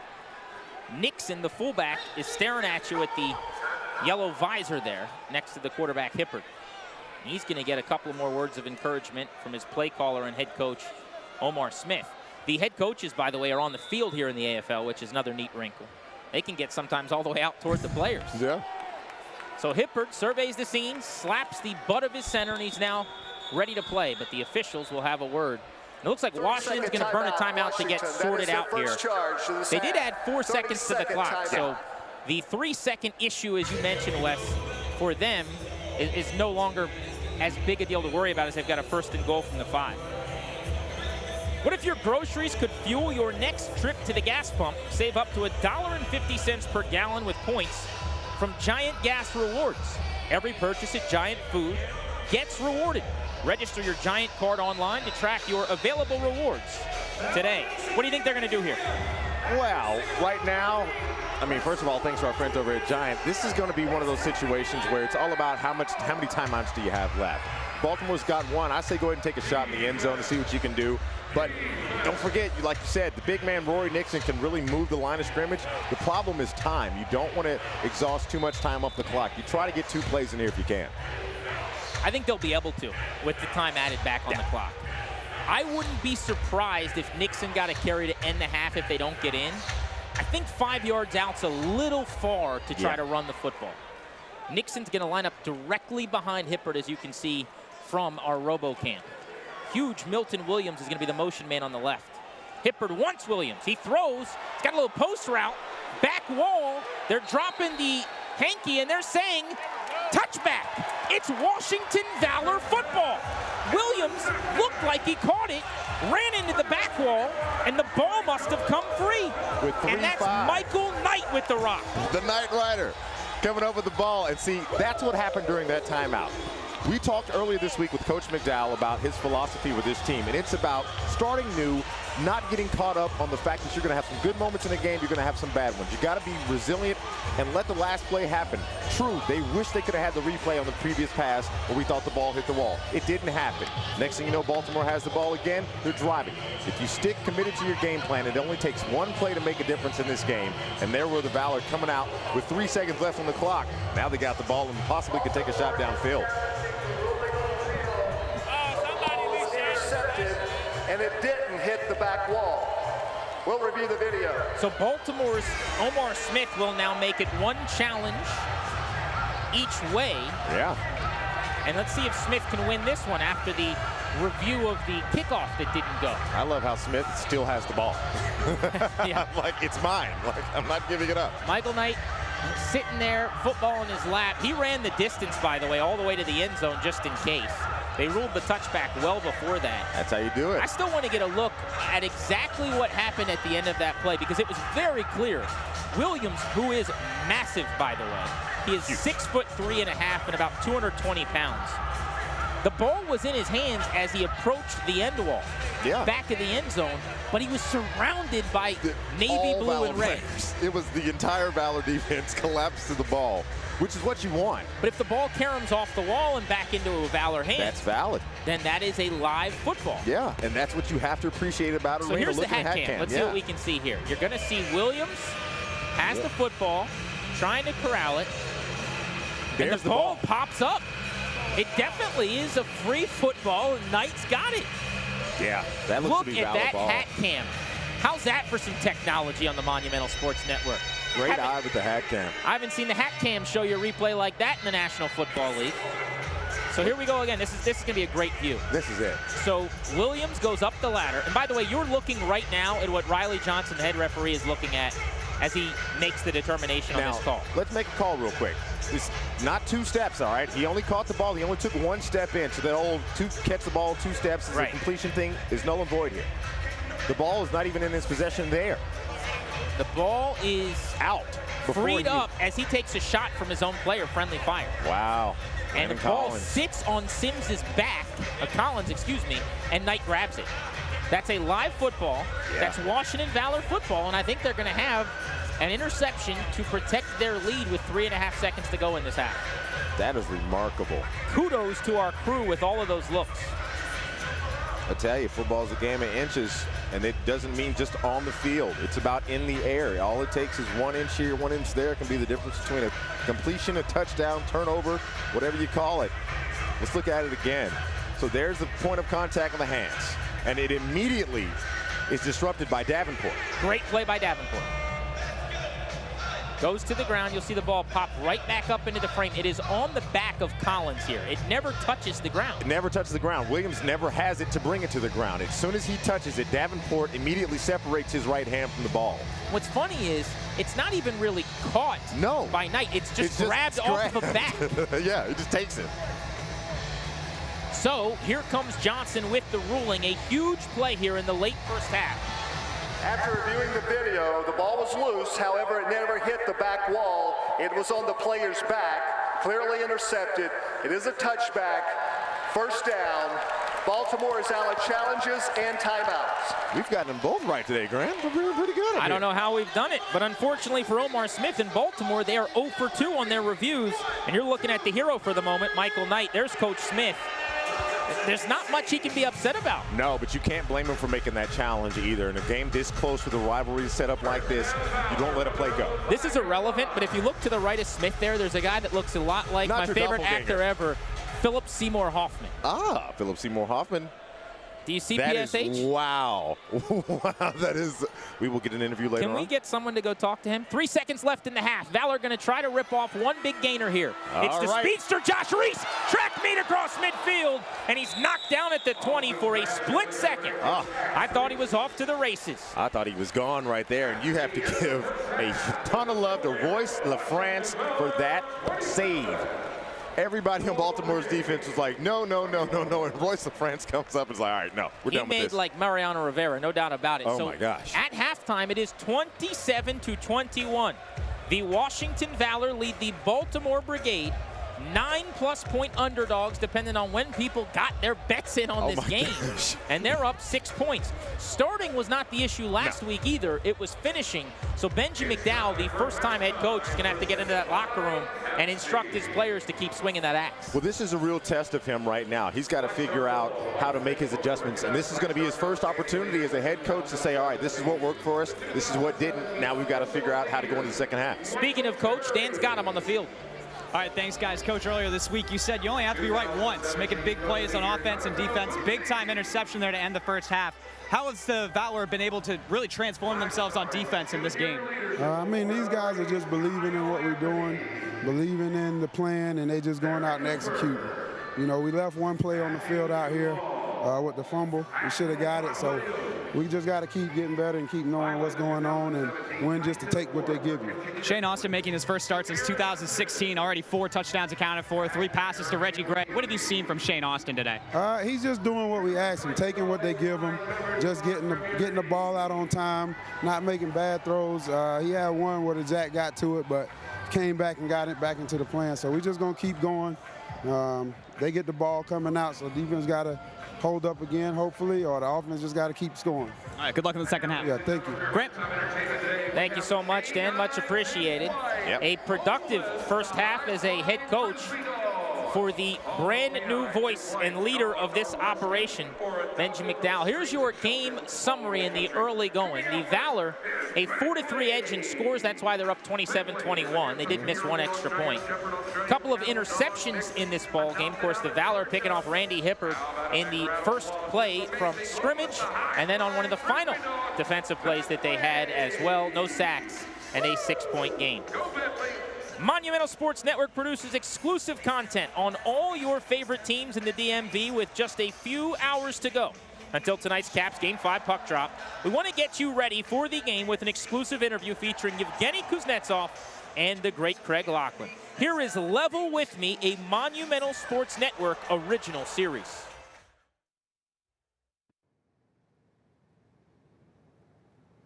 You should bring that to the bench. What's that? Yeah, this is the mood. He thinks we're on a date. Do you guys have a little music? Little music, yeah. Little music. Kuzi, we ready to have some fun, brother? Yeah. All right, well, I'm going to start it off. Best part about playing in the NHL, and are there negatives or bad parts? For me, the challenge we have right now between the teams.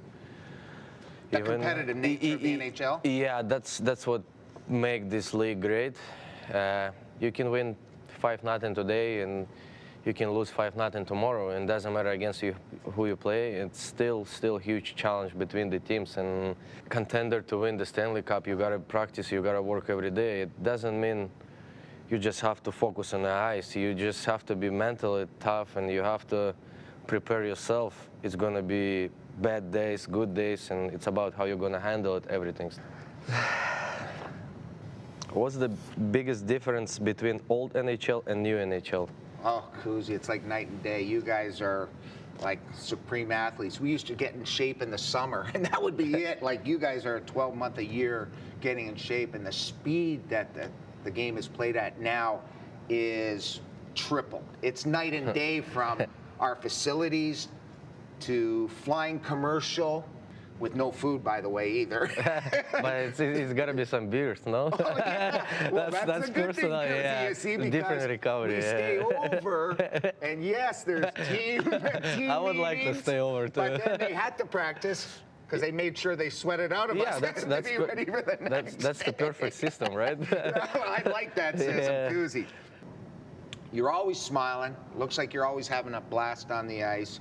You're biting pucks. You're doing funny things on the ice. Is that a way to depress the stress, maybe? Or do you have no stress once you hit the ice? Sometimes it's too much.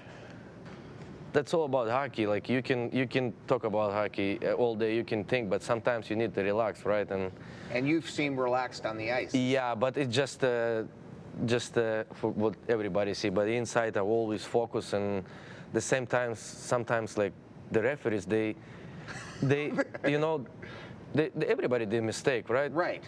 They so focused, and when they see like the players smiling, they kind of relax too. And then you can see later in the game they relax too. Sometimes the icings, whatever, but they relax. They feel comfortable. But when you like yell on him, when you throw the bad words on him, how you gonna? It's impossible. He give you good things back, right? Right. How you gonna treat people? You're gonna have back the same, right? But sometimes the referees like gets hard on me, you know. But when I come back and I give him joke, whatever. And you actually tell him a little joke or something. You talk to him. Yeah, every time. Especially linesmen, they nice, you know. That's the only way I can get help in the face. You know? Anything to get help, Kuzi. Yeah, all right. What's your favorite hockey memory? Oh, Kuzi, probably yours too, but I would say my first game, my first goal at the Montreal Forum, getting a pass from Lafleur and Robinson. I remember, and it was 35 years ago, and I still remember it because that's the one thing you do.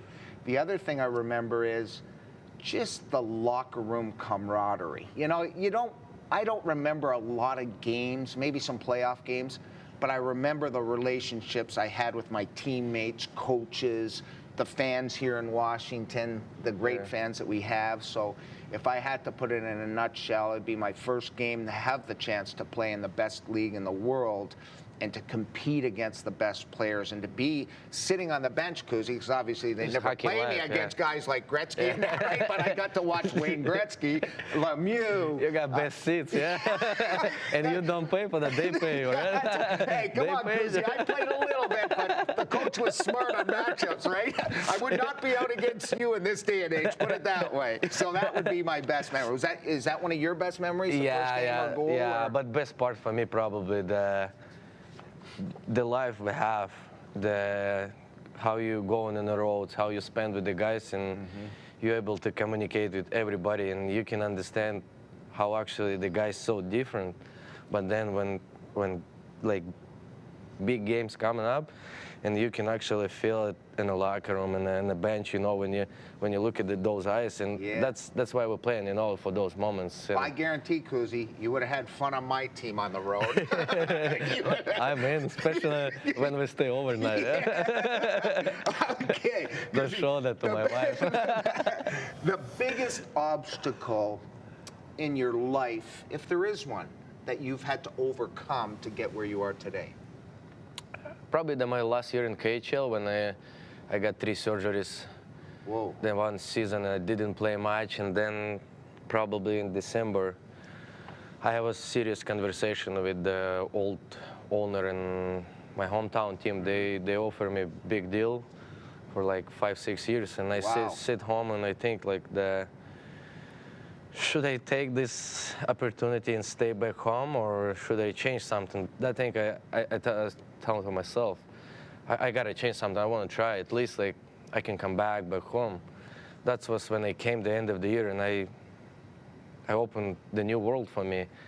When I was back home, everything's just like same. I feel like I know everything about hockey, but when I came here, it's totally different. Yes, different life, different language, different people, even in the locker room, you know, like when you, small details, like you have 2 gears, right? One for game, one for practice. Like, you're like, no, I just have one skate. Not in Russia, right? Just one skate for like 2 years, you know? Now, like, who did you watch back then? Like when you sat at home and watched on TV, who were the players that you would say, oh man, I want to play in the NHL? Look at some of these guys. Was there anybody like that? When I grown up, we don't have the internet, we don't have the cable TV, nothing. It's just like, you just heard about it? It's just the area where I grown up, you know, like we don't have anything. And all we have a chance to watch in the national teams, the World Championship and Olympic Games. I got you. And I just pick up some little things, and then like when I get older, like 17 years old, I made the team, I bought the laptop, you know, and on the roads, we have Wi-Fi. That's when I start looking. You didn't have a laptop till you're 17? Nah, not even the smartphone. Not even the smartphone, all right. Would you have been as good in today's NHL? No way. Even if you give you nice skates and nice stick? Don't worry about that. I think it was just the fact that the game was played so differently now. Back in the day, we were like this, up and down the wings. There was no crisscrossing, very straight line hockey, very physical and chopping and no penalties like today, right? You chop like you do today? Yeah. No penalty. I know. Old school. So there's no way. There's no way. I had a good shot, but I'm not even as close to a skater than anybody that's ever played here now. Even if you're going to have good centerman? If I played with you, yes.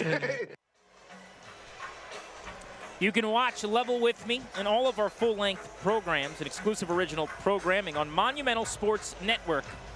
Happy birthday to Yevgeny Kuznetsov as he approaches Game 5 with the Capitals in Tampa Bay against the Lightning. Hopefully he gives himself a birthday present or two. Let's get to your first half highlights brought to you by our friends at Giant.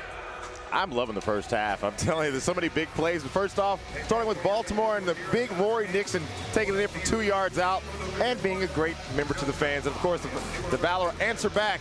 Shane Austin scrambling, finding who? Big play, Reggie Gray in the back of the end zone. First touchdown of the day. Then, of course, the Brigade answer back with Sims using his size to his advantage, putting 6 on the board.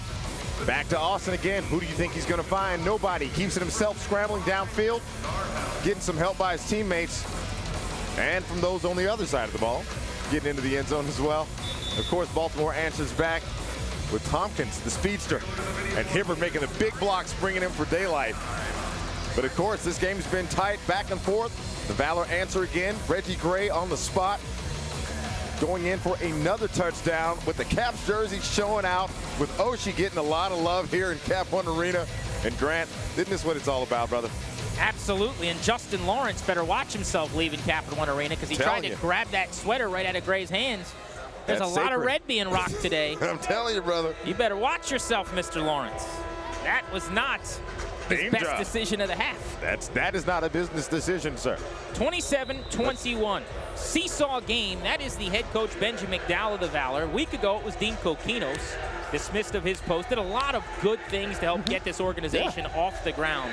It is not easy to inaugurate a brand new outfit, and that's exactly what he did. McDowell was his DC last year, and the players have made it known all week long they want to get that man in the center of your screen to win. They really like playing for him. You know what it reminds me of? It reminds me of the transition between Mark Jackson and Steve Kerr out in Golden State. Mark Jackson had the same personnel, had the players, but it was a matter of finding the winning recipe to getting these guys where they needed to be, over that hump. And now here we are, Coach McDowell.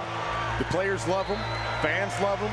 You can tell from the first half, everybody's tuned in and ready to go. So now they just got to figure out how to finish the game. They started strong, but now the Valor have to finish to win. Pat Clark is the Valor kicker you're looking at in the end zone, ready to boot the ball to get us going to start this second half. Washington is looking for its first win of the year. Began the campaign 0-4. Their rival Brigade 3-1 coming into play today. Clark will be kicking off to Tompkins, who's standing in the very back of the end zone across the field. This is a low line drive. It's going to get off the net. Tompkins has it on the Washington O. He's across the 5, makes a cut up to the 10. Flag is down as he's angled out of bounds at the 15. Great job, and I mean this from the bottom of my heart, because you talk about a guy who's the Jerry Rice of this league, doing something that you would not expect of a 41-year-old. T.T. Tolliver. Distance to the goal line. Block in the back is the call, Wes, half the distance. Yes. Tolliver did what? Tracking him across the return. He could have easily stayed. TT started off on the right side of the formation on the kickoff coverage and just tracked Thompson's across the side. Gotta love a receiver that can function like a DB like that. Randy Hibbert played 8 halves of football coming into today, didn't throw an interception. He threw 2 in the first half here in the nation's capital. 11 of 15 with a couple of scores to go along with those 2 regrettable passes. 100 yards through the air. Opened and closed the half. First and final throw with interceptions. He is back on the field for the Brigade. Motion left to right. Hibbert from his own end zone. Got an open man, it's caught. Tompkins angled to the wall at about the 18. That's going to be a first down, and they're going to mark him out way up at the 20. Hibbert does a phenomenal job of waiting for Tompkins to come open on that. It's a drag route. You'll see starts on the right and has to work itself across the field. DBs hate routes like that. The longer DB's left in isolation, the more it works in the advantage of the offense.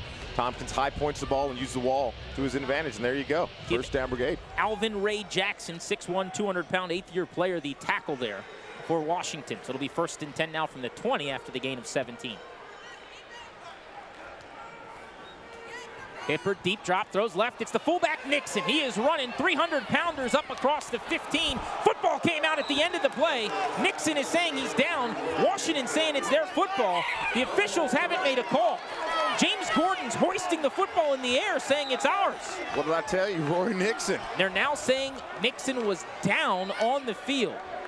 And after having 2 reviews in the first half, you've already got a flag in a coach's hand about a review, but this is clearly down, and Benji McDowell's going to put that challenge flag right back in his pocket. What did I tell you about Nixon leaking out of the backfield like that? That's why he's a problem, because he got good hands. I know he wished he could have used them to secure the ball as he went to the ground, but Nixon's a problem. You got to keep that jack linebacker with an eyeball on him. 18 yards on the game. Another 3 here. Tompkins reaching over the wall to extend the ball out of play. You're right about Nixon, by the way. He carried the ball 13 times this season, but he's got a handful of catches as well. And last year, he was as good a fullback as there was in this league. Most people think, why do you have a fullback in arena football? Why? Because you need someone who can move the chains with his body and with his hands. That's what Rory Nixon can do. Tompkins, the receiver, always knows where he is on the field, being able to use the advantage of sticking the ball out of bounds. Save yourself a hit, save some contact, and keep moving the ball downfield. Second down for Baltimore, moving with ease here to start the third quarter, down by 6. Deep drop, Hibbert, end zone, Tompkins incomplete off his hands. That was Davenport with tight coverage. Davenport got away with some incidental contact that most referees probably would have thrown a little PI call on that. He got away with one, very fortunate. You'll see it right where the camera is, it's gonna come towards you. As Hibbert releases, Jackson rolls back, but Davenport's already on the ground, and that's because he reached over and made contact. He's very fortunate not to get flagged on that play. Watch our cameras down there. Almost some damage done. But that end, send Randy Hibbert a little check, a little invoice. That's right. He'd have given us an IOU like they did in Dumb and Dumber. You know it. 250,000. That's a keeper. Smithsonian. Spot is the 7 on second down and about 5. Throw to the left. It's Collins. Makes a move at the 2. He's into the end zone for a touchdown. And just like that, as the fans are settling back into their seats to start this third quarter, the Brigade are tied again. Got to hurry up and get back from the concession stand right there.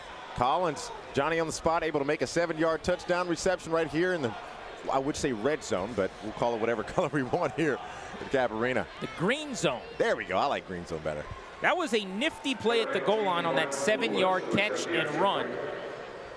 Brandon Collins had scored 4 touchdowns on the season coming into play today.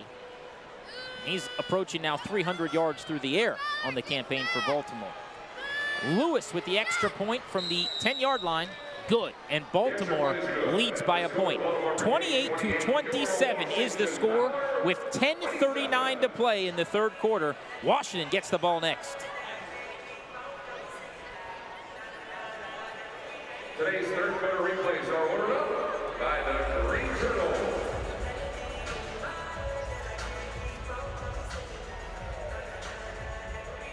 Down on the field, Dan has one of the more influential voices when it comes to this circuit. What's up, Dan? What's up, guys? That's right, with the Commissioner, Randy Bowe. And Randy, we have to start with the topic at hand, the Arena Football League, your first year as Commissioner. What have you thought about this season so far? I think we've had a great season so far. I think what you see out on the field is the best indoor football that's out there. We're really happy with the quality of play. We're happy with the competitiveness of the teams. And I think what you see in Albany, for example, launching there, we've had a tremendous response in Albany. So I think it's been great so far. It's been a great 6 weeks. Now, the news earlier this week, PASPA, the Supreme Court case, now legalized gambling a reality in the United States. How does that impact the Arena Football League? Well, so we think arena football is perfectly positioned to be the next big sport. It's a fantastic sport for gambling. And I mean, you know, all the scoring, all the action.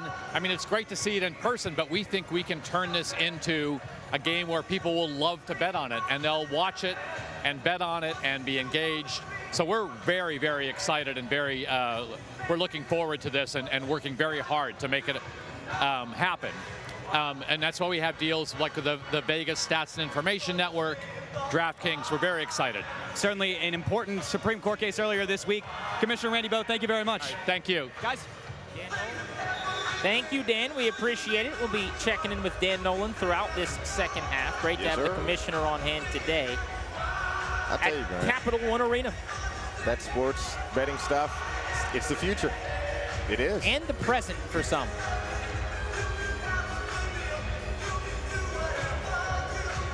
Week 6 Arena Football League action is continuing on Monumental Sports Network. Baltimore Brigade, Washington Valor. These two teams meeting for the second time this season, and it's the 3-1 Brigade leading the 0-4 Valor by a point, 28-27. Duval watches this ball sail out of the back of the end zone. So Washington will take over 1st and 10 without a return. You saw a nice little skirmish there for the ball, which someone's going to take home. I'll tell you, Landon Collins, last thing we saw him do was score a touchdown here on the field. Simple dunk out to the side. And you have to think to yourself, if you're a Valor defender, maybe you should have played bump coverage on that. Get a little closer. Don't give up so many yardage. Again, you're on a limited field. There's not so many, you don't have to back up 20 yards. Go ahead and get up on that line of scrimmage and don't allow those receivers to get off clean. Spot of the start of the drive, the 5-yard line for Washington, quarterbacked by Shane Austin. You can see that he's got 3 touchdowns in a 13-for-19 performance. He's also rushed for a score.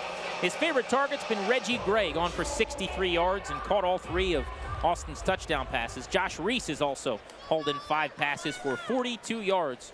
A prolific first half for this Valor offense. Austin wants to pick up where he left off, and he's got a big catch made across midfield. It's Reggie Gray, and he is up over 80 yards on the day. Reggie Gray doing what they call him Big Play Reggie Gray 4. Now, one thing you have to appreciate about this play is they started the ball in the left hash.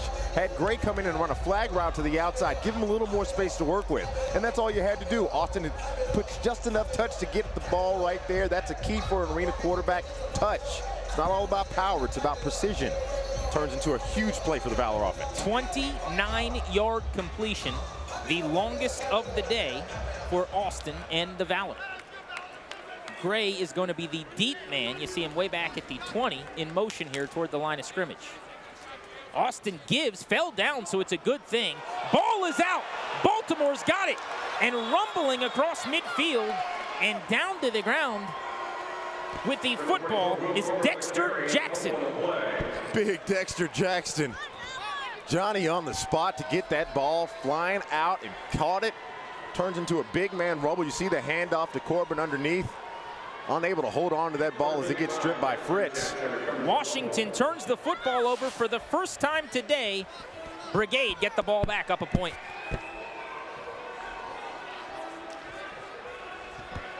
The Valor would like to thank API for sponsoring today's Kids Day. Don't forget, we have another Kids Day on July 7th, right here at Capital One Arena. Let's go down to our Brick House crew with an update of what's going on Facebook.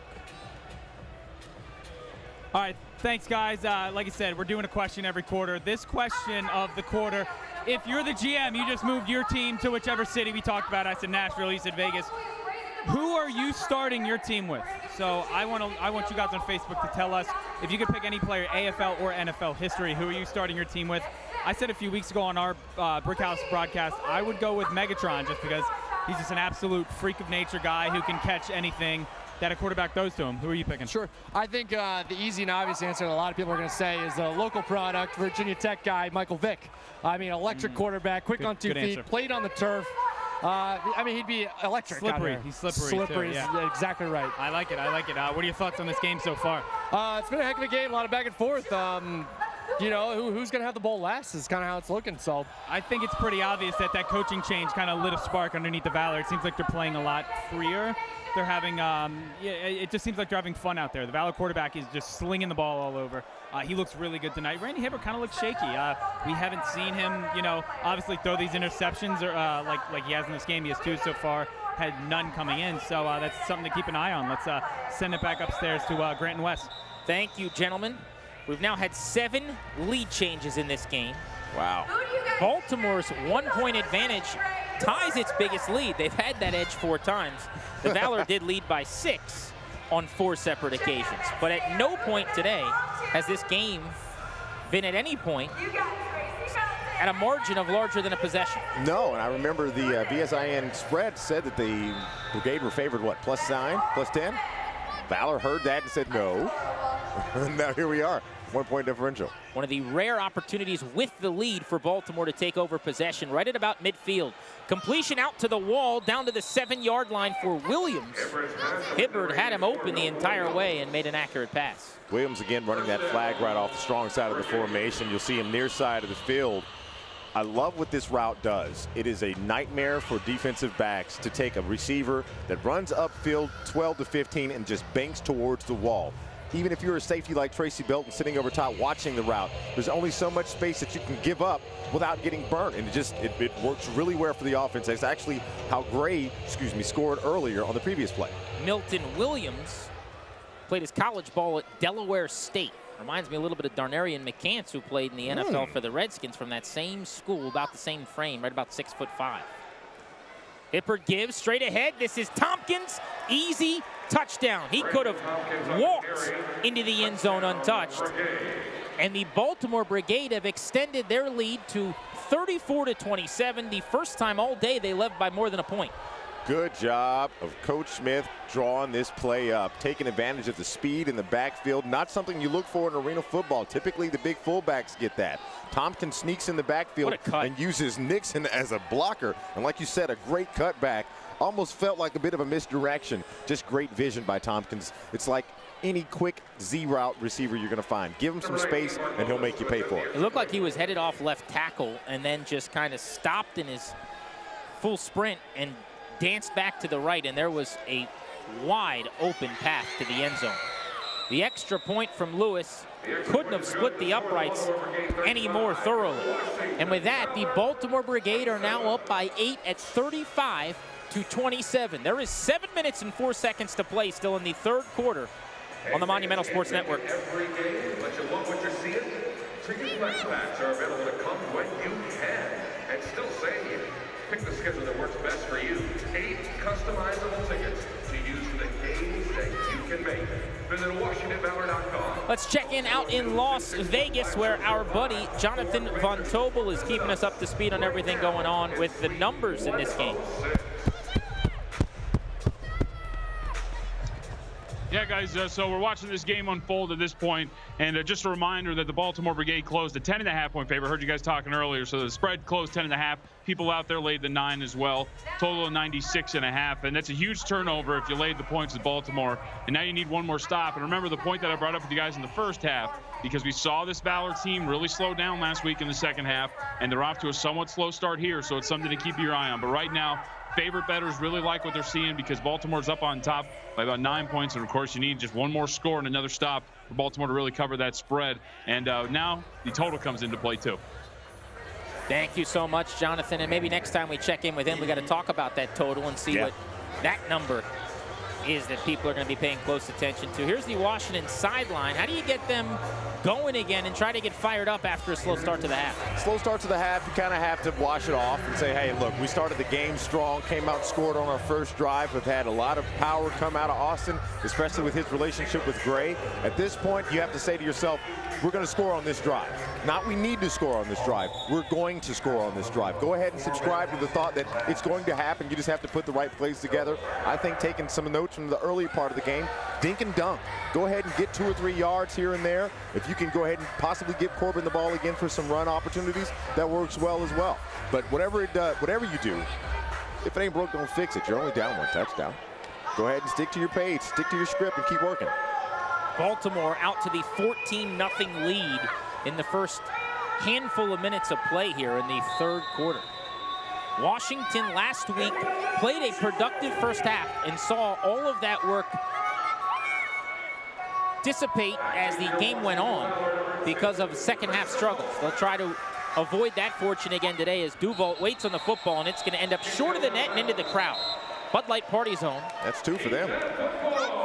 Duval's frustrated. You can see him going, I really thought that was going off the net. I tell you, man, those return guys are greedy, man. There is never a ball that belongs to anybody but them, and there is never a play that they can't return. As far as Duval's concerned, that was a touchdown waiting to happen. Well, I think what he sees after the fact here, hindsight becoming wisdom, is if he plants his butt against the back wall, he can catch that and bring it out. Grant, you're absolutely correct. Absolutely correct. All he's got to do is stand tall right there and take it. But his instinct as a return man says, go ahead and step out 5 yards and turn around and face the net, because it's 9 times out of 10 going to take that bounce. Unfortunately, that was the 1 out of 10, excuse me, that it didn't happen that way. Shane Austin, the quarterback you're looking at for Washington, has been very productive today. 3 touchdowns. He's not the problem. Turnover, he couldn't have helped. Now he's going to throw from his goal line. He's got a completion of 25 yards to midfield. And that is Reggie Gray, who just eclipsed the century mark. His 8th catch of the day. He's already got 3 touchdowns. And he is now well over 100 on the afternoon. As a Monumental Sports Network subscriber, you can control how you watch this Valor game. Open the app and instantly switch between 4 different camera angles throughout the game. You can even rewind and watch the plays from different angles. You play your own director behind the scenes. Ball spotted right at midfield. This is Gray again, dancing at the 25.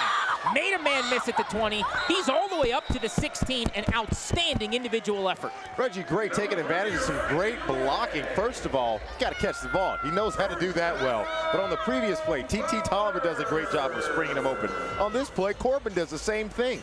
Reggie Gray is proving to be one of my early contenders for play of the game, depending on how this comes out, because he has the field vision. He knows where the lanes are. It's just a matter of being patient and aggressive in a rhythm. You've got to be able to go 0, 60, 60, 0. That was 11 yards, which means Gray now has 9 receptions for a $123 and 3 scores. Wow. Single-handedly keeping the Valor in the thick of things and in a groove on offense. The 175-pounder playing a little bigger than the frame. Austin looking left, now throwing. Back corner of the end zone and incomplete. A miscommunication, and he's lucky Virgil Gray didn't bring in his 3rd interception of the season. Virgil Gray didn't believe that was actually thrown. He was watching the inside man, which was Gray. Reggie Gray on the inside of the formation. He's like, wait a second, did the ball actually come to me? This was a gift. I mean, This is a sure-handed DB. Now, it was a little bit outstretched there, but if he sees that ball earlier, it's over. pick. It's over. But he was tracking as he should. Track the receiver. That's the guy you're guarding.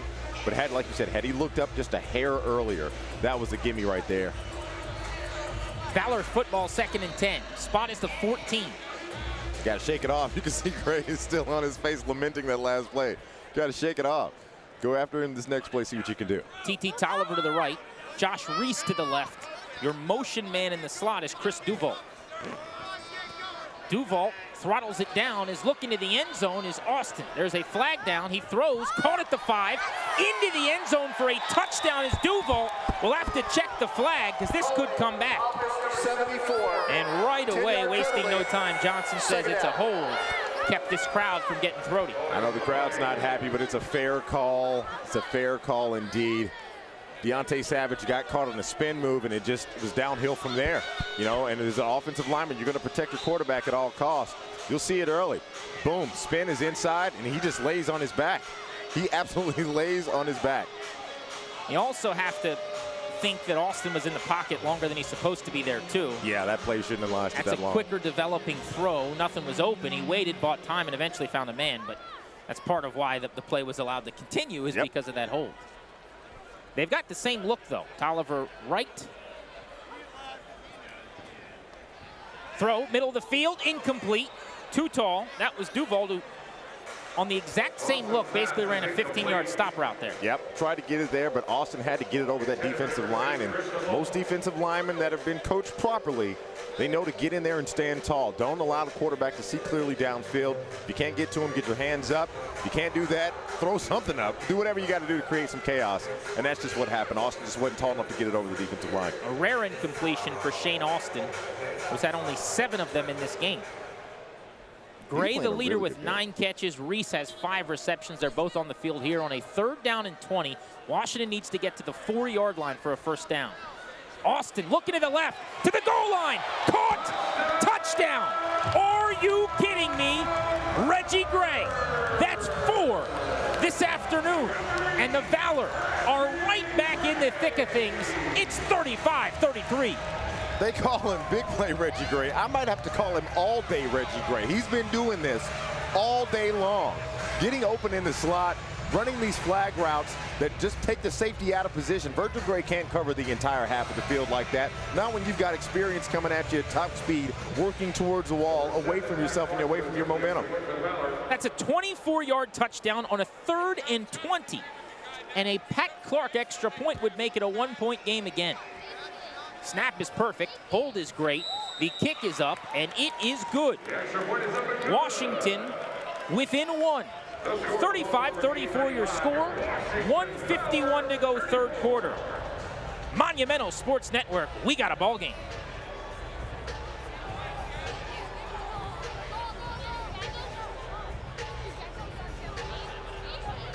Valor season tickets are on sale now for our Down on the field, the Brickhouse guys join us.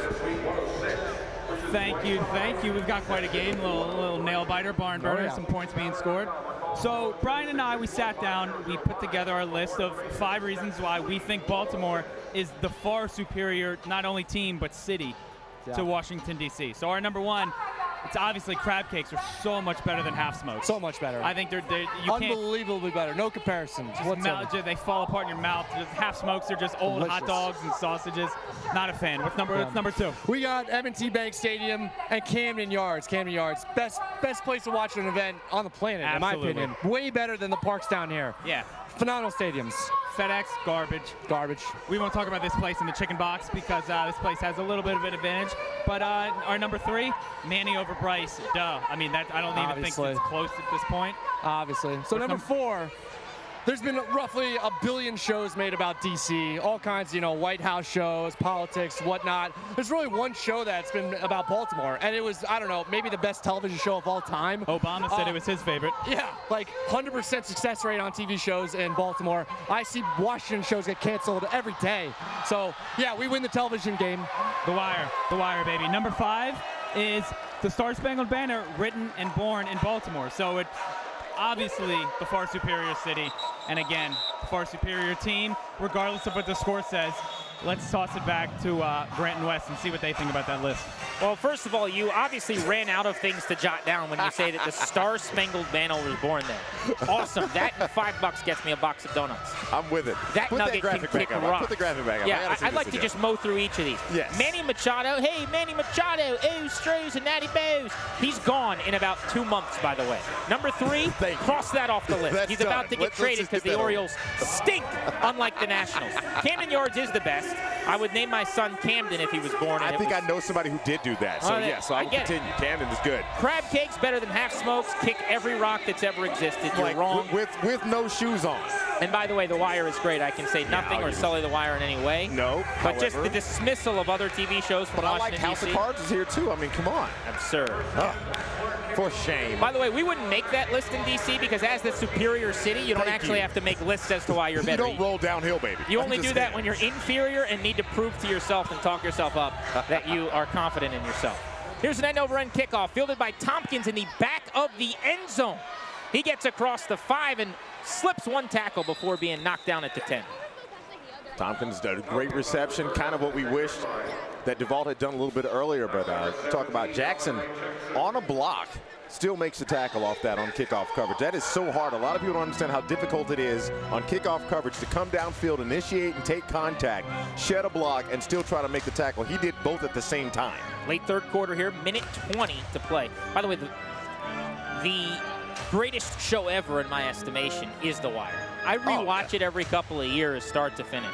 I think you will be in good company with me and half of our crew that agree with you as well. Because it's just a good show. We got an Omar in the house. Omar Smith, the head coach. Omar's coming. The Brigade offense coming as well. Hibbert looking left, got a man, caught. Williams lowers his head and gets across the 15. He wanted to spill someone, and Tracy Belton became that someone. Oh, yeah. See, that's the thing. When you get a receiver with that kind of size who has a mission to accomplish, stays outside, kind of cheats the defense a little bit and runs a zero route. Just stays up against the wall. Able to make contact. Like you said, lower that shoulder and not afraid to make contact. 2nd down and 2 upcoming. Each team has scored 5 touchdowns on 7 possessions. The difference in this game, Washington missing its first extra point of the day. Baltimore has gone 5 for 5 extra point attempts. That's why we've got a 1-point game. Hibbert's going to give to Nixon, who got nailed. Great hit by the big fella Alvin Ray Jackson, the 200-pound jack backer in year 8. You don't expect your jack backer to do that. You expect him to float left and right. For him to come downhill on Rory Nixon, we talked about Rory at the beginning of the game. Jackson read it from the gate, and it was so funny because the referee actually asked Jackson to move over a half a step so he could see it. Didn't really end up knowing that he was helping Jackson read the offense. Benji McDowell and his staff are holding 4 fingers in the air, imploring their club to get ready for the 4th and final frame in a 1-point contest. Can the Valor knock off the heavily favored 3-1 Baltimore Brigade? 35-34 count. We're 15 minutes away from knowing if the Valor are going to win the first game of their season.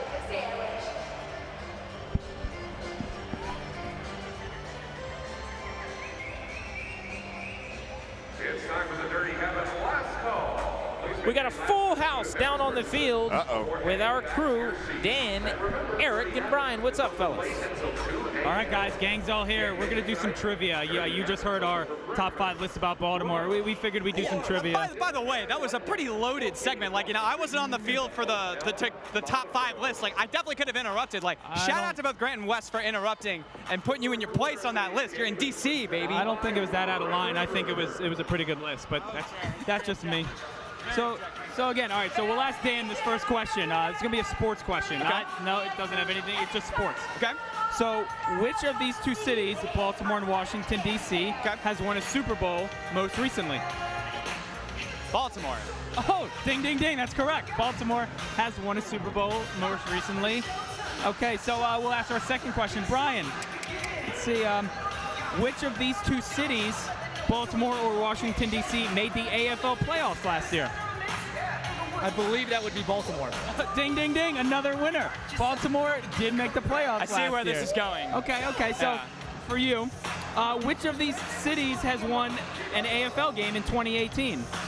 Baltimore or Washington? That is cold-blooded. That is cold-blooded. It's Baltimore, but that is cold-blooded. Ding, ding, ding, he's right. He's very right. Hold on. I know where this is going. This is no more sports questions. No more sports. I know what you're doing. So we'll do one last one.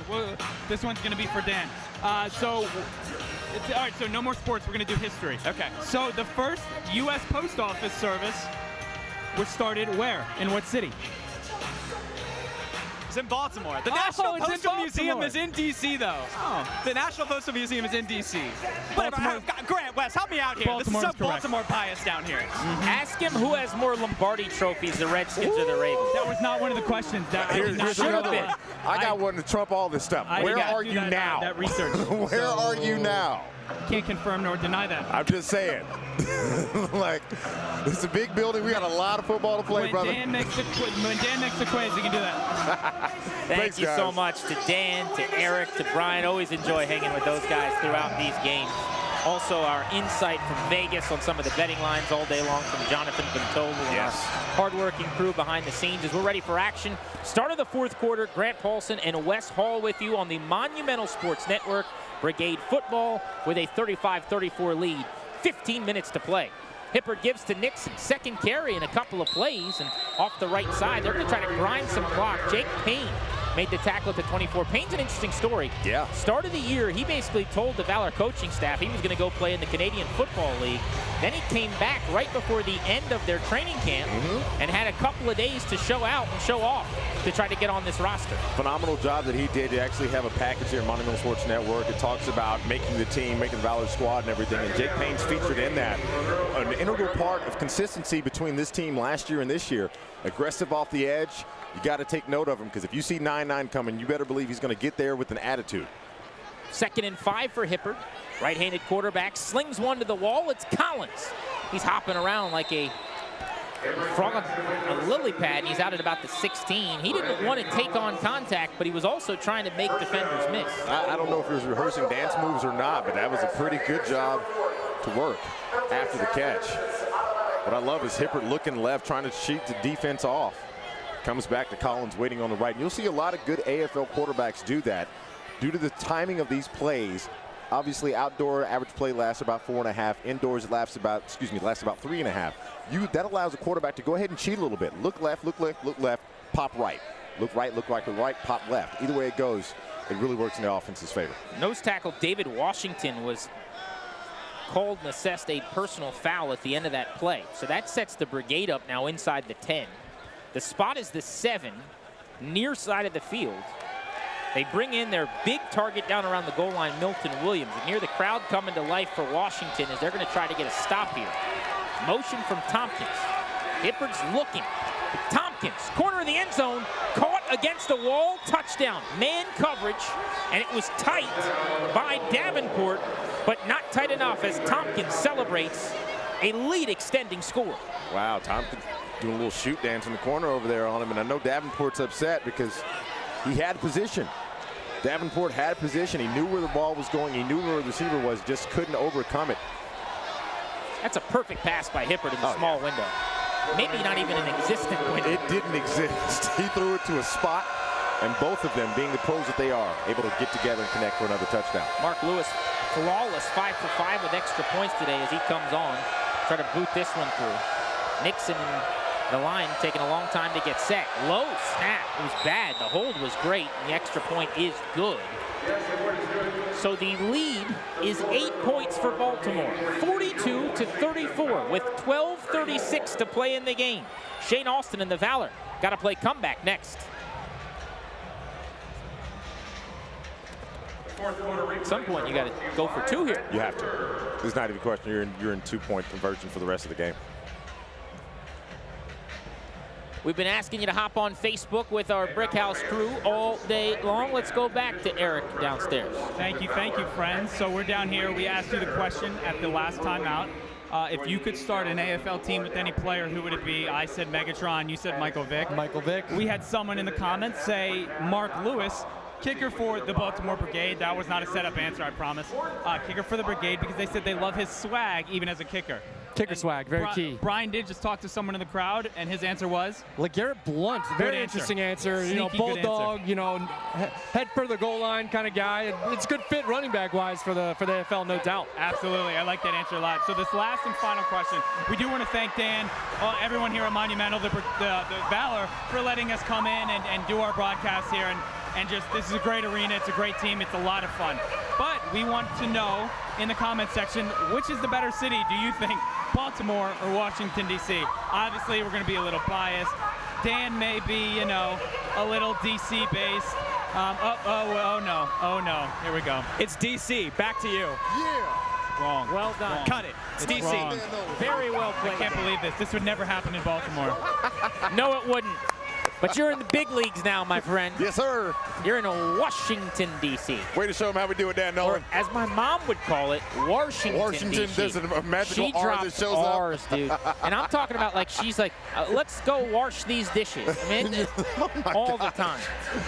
Oh, my God. That's a hard R in there. I'm like, the mysteries of the letter R when you move into the DMV become magical. It's unbelievable. She's from Rockville, so I don't know if that's a thing in Rockville or not. I don't know.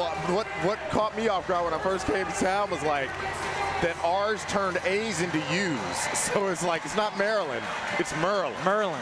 Not Saturday, it's Saturday. Yes. Yeah, I'm still learning. Omar Smith's been learning from his team all season. He's trying to get them to 4-1, head coach of Baltimore. By the way, he's all ripped up, isn't he? Yeah. Omar is always turned up. I swear, if he could get back on the field, he would. Benji McDowell looking for win number 1 and game number 1 with the Washington Valor. 42-34, Valor trail. Duval, the leading return man in the AFL, has the ball in the back of the end zone. He is across the goal line, got some steam at the 5, up to the 10, makes a guy miss at the 15 and spins to the 18. Good job on the return by Duval. Again, patience with speed, the ability to let things develop, finding the blocks, finding the creases, and trying to slide in between them as much as he possibly can. And you got to give the kickoff return team a lot of credit. It's not easy watching a guy come downfield at you full speed and then trying to say, hey, I'm going to block this guy. I'm going to make a full commitment to preventing him from getting to my return man. So kudos to the entire team for what they're doing today. That was his best return of the game. Wow. He was really sharp. You see, he's patient. He stood against the back wall rather than trying to play it as he did earlier. Yep. He's got one good block, but gets all the way to the boundary and then picks up another 3. And all of those yards, getting away from your goal line on some of these deep drops, prove critical. Washington's offense down by 8 back on the field. Ties their largest deficit of the day. Middle of the field, it's Gray again, and he's run out at the 12. Reggie Gray, before that catch, had gone 10 for a $147 and 4. That is a 21-yarder, so he is up to 168 yards in this game. Reggie Gray in the slot is a force to be reckoned with. As long as he is in that Z position, you see he came in motion early, and of course he's going to work upfield, 12 yards. He's going to bow it out to the wall. If it's in the end zone, he's going to bow it out to the flag. That's his route. It's almost impossible to guard, especially since he's the motion man. So you got to back up and give him space. I think you're looking right there at the AFL Offensive Player of the Week. I know it's early. Still a lot of football left. I like that. I like that. Up over a $160 with 4 scores. Austin plants, fires, caught inside the 5, down to the 4-yard line. That is the always dangerous Duval, who played his college ball at Illinois. 34 years old, came into today with just 7 catches on the season, and he's got 2 in this game. I'll tell you, it really goes back to Coach McDowell making some adjustments this week. As we talked about, obviously, the new coach situation, he put players in different positions. Rod Windsor and T.T. Tolliver were the 1 and 2 receiver coming in for the beginning of the season. Now it's Chris Duval, Josh Reese, and of course, the man, Reggie Gray. These 3 guys have really kind of taken on the load for the receiving corps of the Valor, and it's proved to be quite formidable. Austin once threw 61 passes in a game as he drops back and fires another one, this time at the feet of Reggie Gray, who was looking for his 5th touchdown. Shane Austin's had quite a background as he gets some words of wisdom in a play from the sideline. The last game in the AFL was in Portland with the Steel in 2016. He is now the 3rd starting quarterback for the Valor in 5 games this year. They've used 7 quarterbacks in their year and 4 games as an organization. Played his college ball at Hawaii, listed at 6 foot and 200. He's 29 years old. 266 career touchdowns before today. That number's up to 270. Austin smelling the goal line, steps, fade ball, corner end zone, and it's incomplete, and he can thank Windsor for saving him a pick there. There you go. What an effort by the 6'2", 7th-year wideout. Joe Powell turned into an accidental receiver on that play. That was for Rod Windsor, but like you said, he was so on spot, knowing that he was not going to have a chance to catch that ball. Get your hand in there and break that one up. Of course, that's a look and throw play. It's not designed for a quarterback to read. It's just take 2 steps back and throw it to a point. Wish you would have thrown a little more outside. All coaches will say either your man or no man. You throw it inside, and you're lucky that didn't get picked off. Early candidate for play of the day here.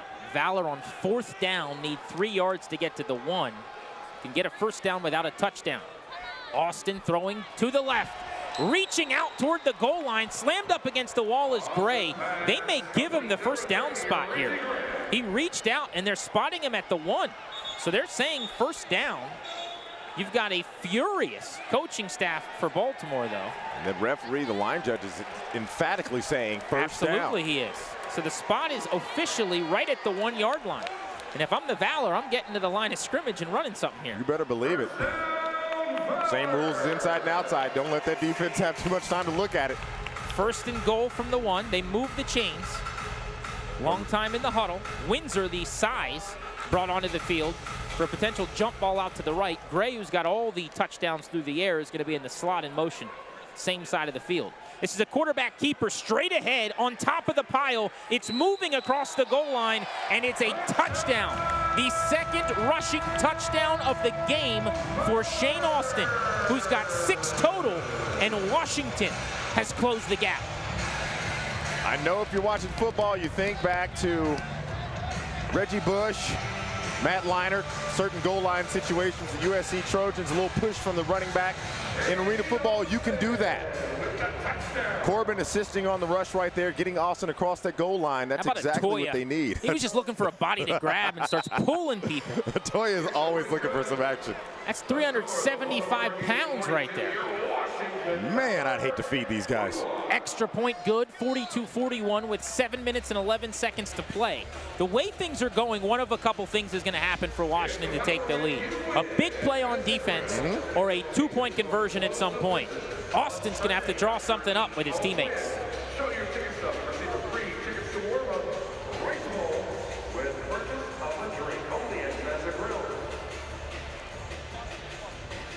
Dan Nolan is in the end zone, and he's lost those Baltimoreans who have been hanging out with him. Yeah, wow. It feels good to have a DC-centric area right now, guys. But earlier in the broadcast, we ran into Mike Tebow, who's the general manager and head coach for the Washington Mystics. They start their 2018 season tomorrow, and we've been with them all through training camp in the preseason. This is a team that's trying to build off their first semifinal berth in the WNBA since 2002, and you can catch every single Washington Mystics game on Monumental Sports Network this season.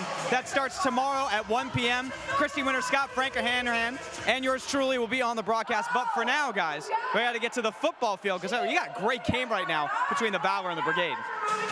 We absolutely do. You can't ask for much more than a 1-point back-and-forth seesaw battle with 7 minutes to play. Hey, look, I know we got a game here, but I'm kind of thinking about what Dan said about that Mystics game tomorrow. I'm going to definitely try to get my eyes in there, but I'm looking at Coach McDowell right now, turning up. This is the player's coach right there. He talked about it being about everyone subscribing to the team philosophy. We're going to do what's best for everybody. He wants the players to contribute to the philosophy as much as he does. And that's why you can see these guys chatting it up with each other, trying to get everybody on the same page. It's a feeling that you have to have. It's confidence in each other. Football, in his words, is 70% camaraderie, 30% X's and O's. That's a lot of camaraderie. That's a lot of camaraderie right there. Hopefully they can turn that into some points here. Only down 1 halfway through the 4th. Looking at Randy Hibbert getting things sorted out with his head coach, Omar Smith. Hibbert on the day with those 4 touchdowns is 19 of 24 for a $189. He had an interception to begin the game and an interception to end the first half. Yeah. 2 massive plays for Washington, or else this is a very different game. Washington's got to be aggressive. That's what it's all about, being aggressive on both sides of the ball. Hibbert, of course, is the AFL MVP a year ago. Came into play leading in completions. He's added 19 to that total. Yards, he's added a $189. And touchdowns, he's now creeping up towards 30 on the season, and this is just his 5th game. Benji McDowell surveying the scene from over near the Bud Light Party Zone. Gotta love it. Bud Light Party Zone. Best place to be, as you said. How many friends you got down there? I got 25 people at today's game. I feel like a Major League Baseball player who is going to his hometown and getting ticket requests from oh my God, dudes he used to play high school ball with. That is what's up right there. How long did it take you to get all those names on the list? It took a little while. Clark's end-over-end kick is caught back of the end zone by Tompkins. He's across the 10. Good block at the 15. He dives to the 19, and T.T. Tolliver brings him down. Can I just tell you how impressed I am with T.T. Tolliver? On teams at 41 years old? Thank you. Holding penalty is going to move the football back toward the goal line. T.T. Tolliver is the perfect example of character. No matter what team you're on, I want people to really understand how important what he's doing is right now. And if people are just watching us today, maybe it's on NBC Sports Washington, thank you. If you're streaming us on Facebook, that's awesome. If you're a part of the Monumental Sports Network, that's the way it should be. Yes. You're here every single week with us. But T.T. Tolliver is legitimately the Jerry Rice of this league. Absolutely. And There's that's basically not a record he doesn't have. Thank you. He's playing the game the way it's supposed to be played. That's why he's had the longevity that he's had in his career. But then to put him on special teams, and he's coming downfield making these tackles. True, he hasn't gotten a lot of receptions. This game, he hasn't caught a touchdown. Last week he had 2 beautiful ones. But he's playing the game the way it's supposed to be played. He is a football player that happens to be playing the receiver position. He won a Super Bowl and an Arena Bowl title in the same calendar year. 02-03, gotta love that year with the Bucks. Better believe it. Hibbert, end zone, deep shot, lob ball, way downfield and incomplete. And Michael Knight had wonderful coverage and was probably interfered with, frankly. It doesn't get any better than that. Michael Knight ran stride for stride, actually sat over top of Collins and did not allow him to break free on that route. Great job of Michael Knight, not putting himself in the position to get called for a call. And like you said, if anything, there should have been offensive pass interference on that.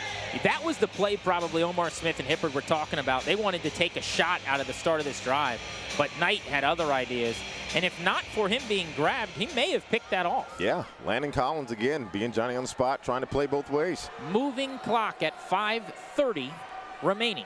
Hibbert's quick throw is incomplete, and behind the intended receiver, pinballs to the ground. He's lucky because it hit off Collins, and Davenport was a step away from getting his hands on that. He already has a pick today. You can feel a slight change in the timing in this Brigade offense right there. Hibbert saw the lane, Just couldn't get it out in front of Collins.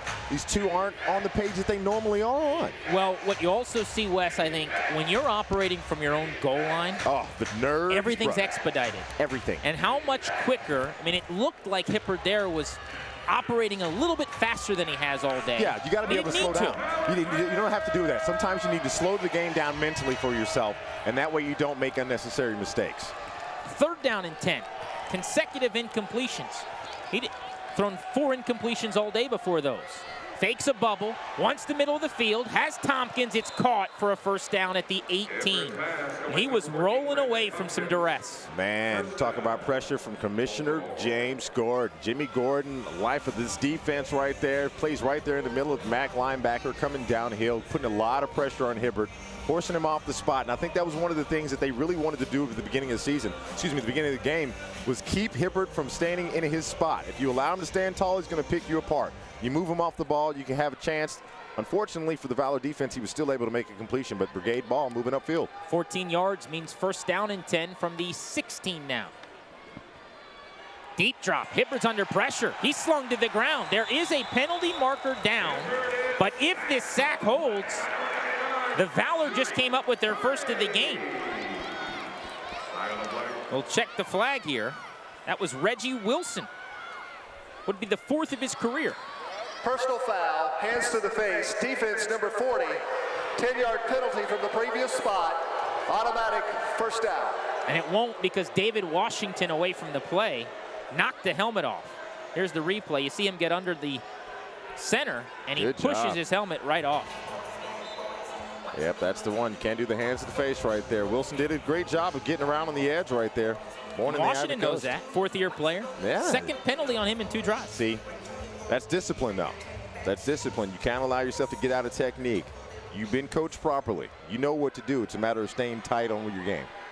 23-yard line of Washington on the now plus side of the field for Baltimore. You see they're just across that midfield stripe.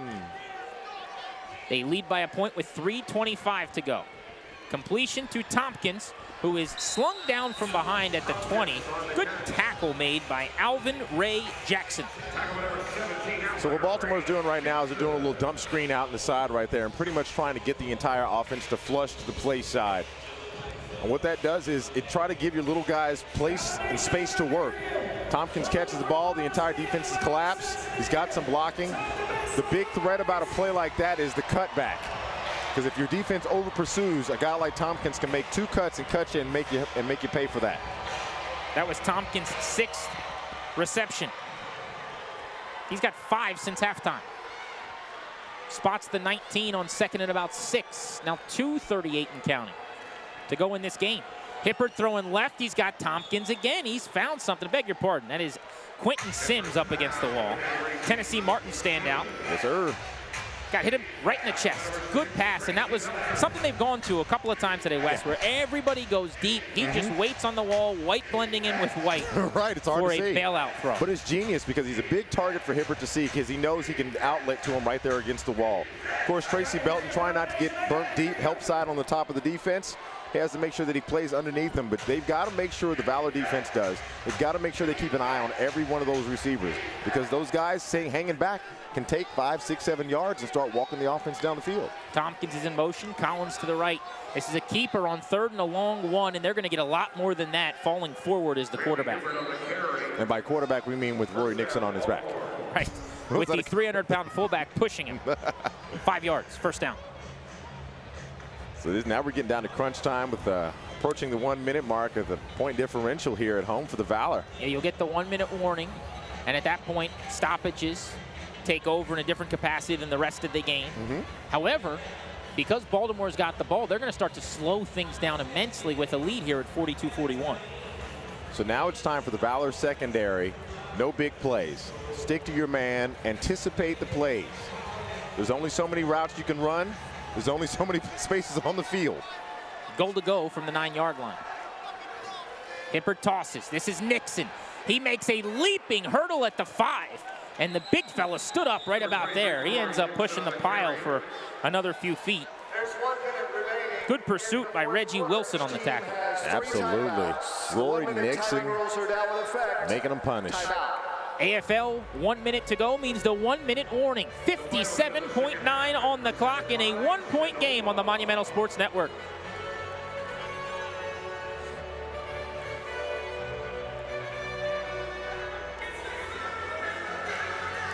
Let's take a look at the road ahead for the Washington Valor, presented by Mars. Give me some M&Ms, man. Ooh, yes. Those would hit the spot Plain or right peanut? now. Plain or peanut? Plain every day of the All week. day. That's my brother. I'm anti-peanut M&Ms. I got to be honest with you. Grant, I love you. Thank you. Me and you could eat M&Ms on the next broadcast. Let's do it. Saturday, May 26th, coming up in a weekend at Albany with the Empire. You see these sole back-to-back matchups with a team that is a juggernaut in the AFL. Yes. The Baltimore Brigade, again, this one on the road up in Baltimore, so our pals from Charm City will get to play host to us. Yes. Eric, Brian will be talking trash that day in your building. And then the Philadelphia Soul in June. That game will be live right here on the Monumental Sports Network. The least surprising announcement of player of the game in the history of Washington Valor broadcasts. Reggie Gray is your player of the game for the Valor.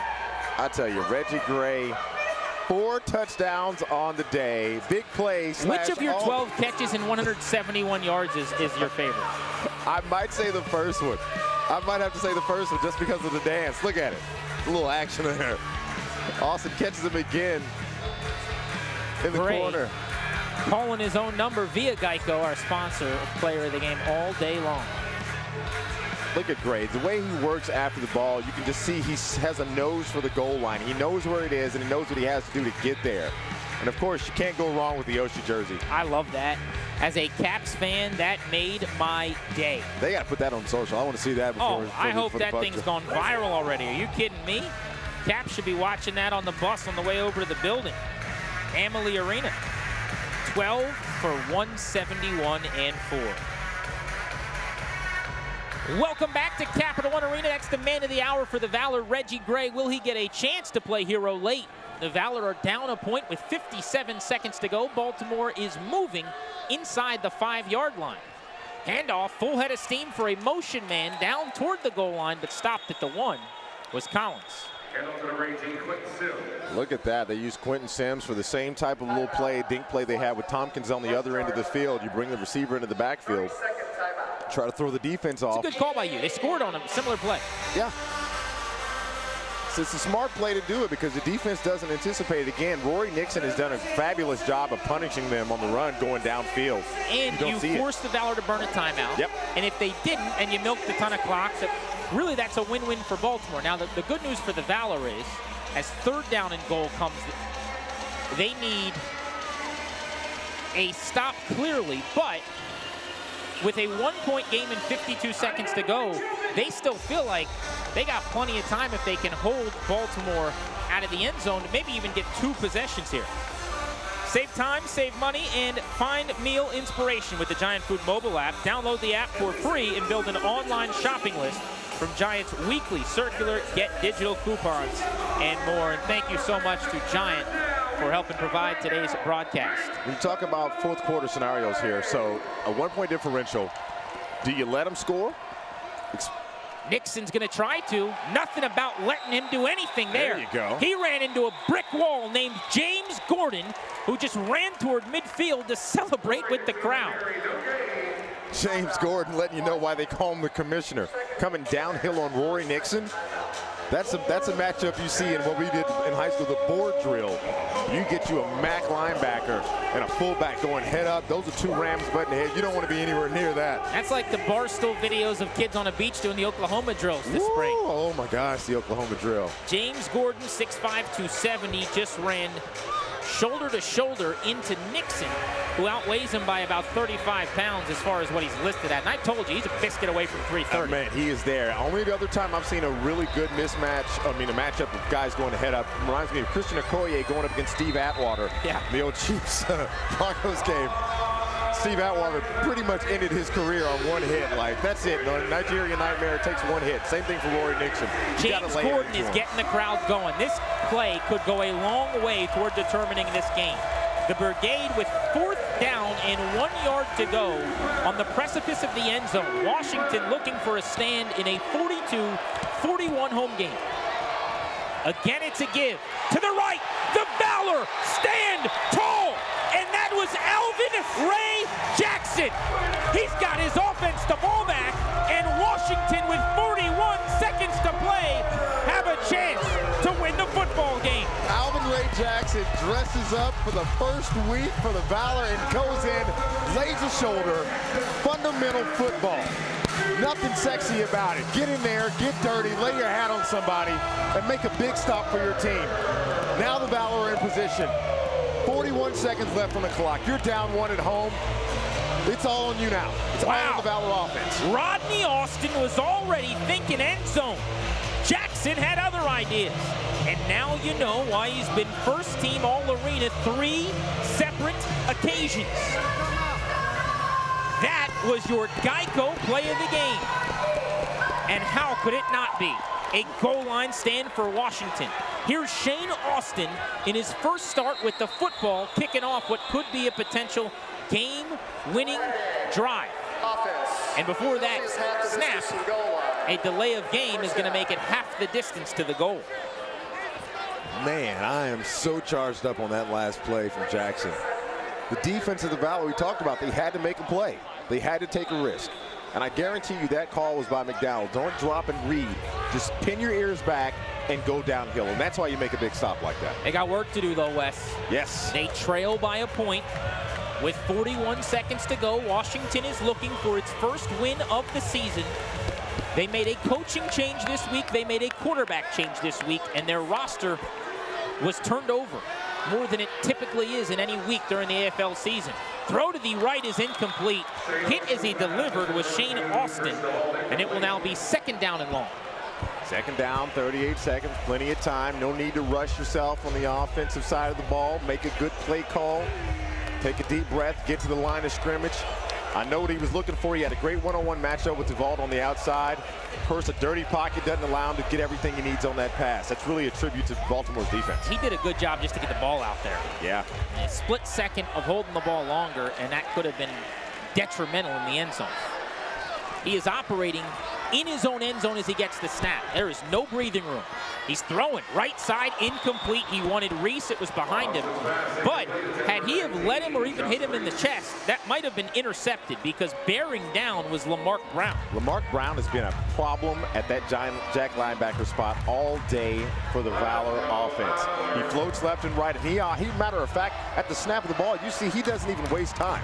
He immediately sends a beeline straight for Josh Reese because he can anticipate the play. Great job on Omar Smith putting him in position to know to do that. I think incomplete's the best way that play could have ended. Yes, best result possible. So who you calling here? It's got to be Reggie Gray at some point, right? I might go ahead and push Renzer to go ahead and get us the first down and then work from there. Deep drop, middle of the field is incomplete. That is a pass that just hit the intended receiver, Windsor, in the hands. You asked me to make the call. You didn't ask me to catch the ball. You called it right. So that means fourth down and about 12 for Washington. 32 seconds to go. Defensively, you made a gem of a play. Oh, yeah. Offense got the ball back. Building came to life. Yes. 3 incompletions in a row, and it's now or potentially never time for Washington. Baltimore gets the ball back. If they score quickly, potentially still have an opportunity. But right now, you got a chance to go get 13 yards and a first down. That's what I was going to say. You got to get the first. First things first, get the first. They're calling it 11. If that's true, it's a real long 11. I'm going to say 12. Gray is in motion. Austin drops. He eludes the rush, throws out to the left. Nobody's home. Incomplete. And Baltimore, for the first time all game, just forced 4 consecutive incompletions. Wow, that is a first. And I think that's really more of a miscommunication on the quarterback and receivers. Austin was throwing to a point, assuming that somebody was going to be there, and it just wasn't happening. Brigade will send their offense back out onto the field, up by a point. And remember, with the new rules now, they can take the knee. They don't have to take a progressive play. They can take the no progress knee and kneel and be done. See what they'd elect to do with head coach Omar Smith. First game coach Benji McDowell, you just saw strolling out onto the field to try to instruct his defense. Hibbert's got the play, and he gets back into the huddle. There's McDowell, whose debut as a head coach has gone very well for Washington. Absolutely. He has nothing to be ashamed of in this game. This is a good outing. But remember, they don't want to give up any cheap plays right here either, so they got to play sound defense. 27 seconds remain in this one-point contest. Hibbert under center. That was a botched snap. Wow. Yeah, buddy. We're seeing a little bit of everything late. Hibbert started to backpedal to take a knee, and he didn't get the football. No, not a clean exchange right there. And there were a few little extra words from the Valor defense. They saw a free ball, like, hey, if he doesn't take a clean knee, we're coming after him. Clock stopped with 22 seconds. Timeout was called by Washington. See the exchange there. And luckily for the quarterback, Raymond McNeil, the center, kept the ball in his hands, because on that snap, Raymond McNeil, had he have just snapped it back without and let the ball go, it's a fumble. And it's loose. I think that happens sometimes when you mentally check out of a play. When you know that it's going to be a quote-unquote kneel play, you don't lock in. Every play counts. Make sure you get that center quarterback exchange secure. You want to relax? Wait till the clock hits 000, then you relax. Valor now out of timeouts. The Brigade have all three of theirs. They're probably not going to need them. 22 seconds left. You saw the strategy on the last play was to down the football. You think they take another knee here? Prudence says yes. I'll take a knee and run to the locker room and call it a day. McDowell hoping for some type of a heroic effort at the line of scrimmage, or maybe another one of those problematic snaps. James Gordon watches Hibbert take a couple of steps back and put a knee on the carpet. And so the final 15 seconds are going to tick away on the Monumental Sports Network. The Baltimore Brigade will escape nation's capital with a 42-41 lead and a 42-41 win in 1 second. That's the end of the game with the final score of the Baltimore Brigade 42. Your Washington Valor 41.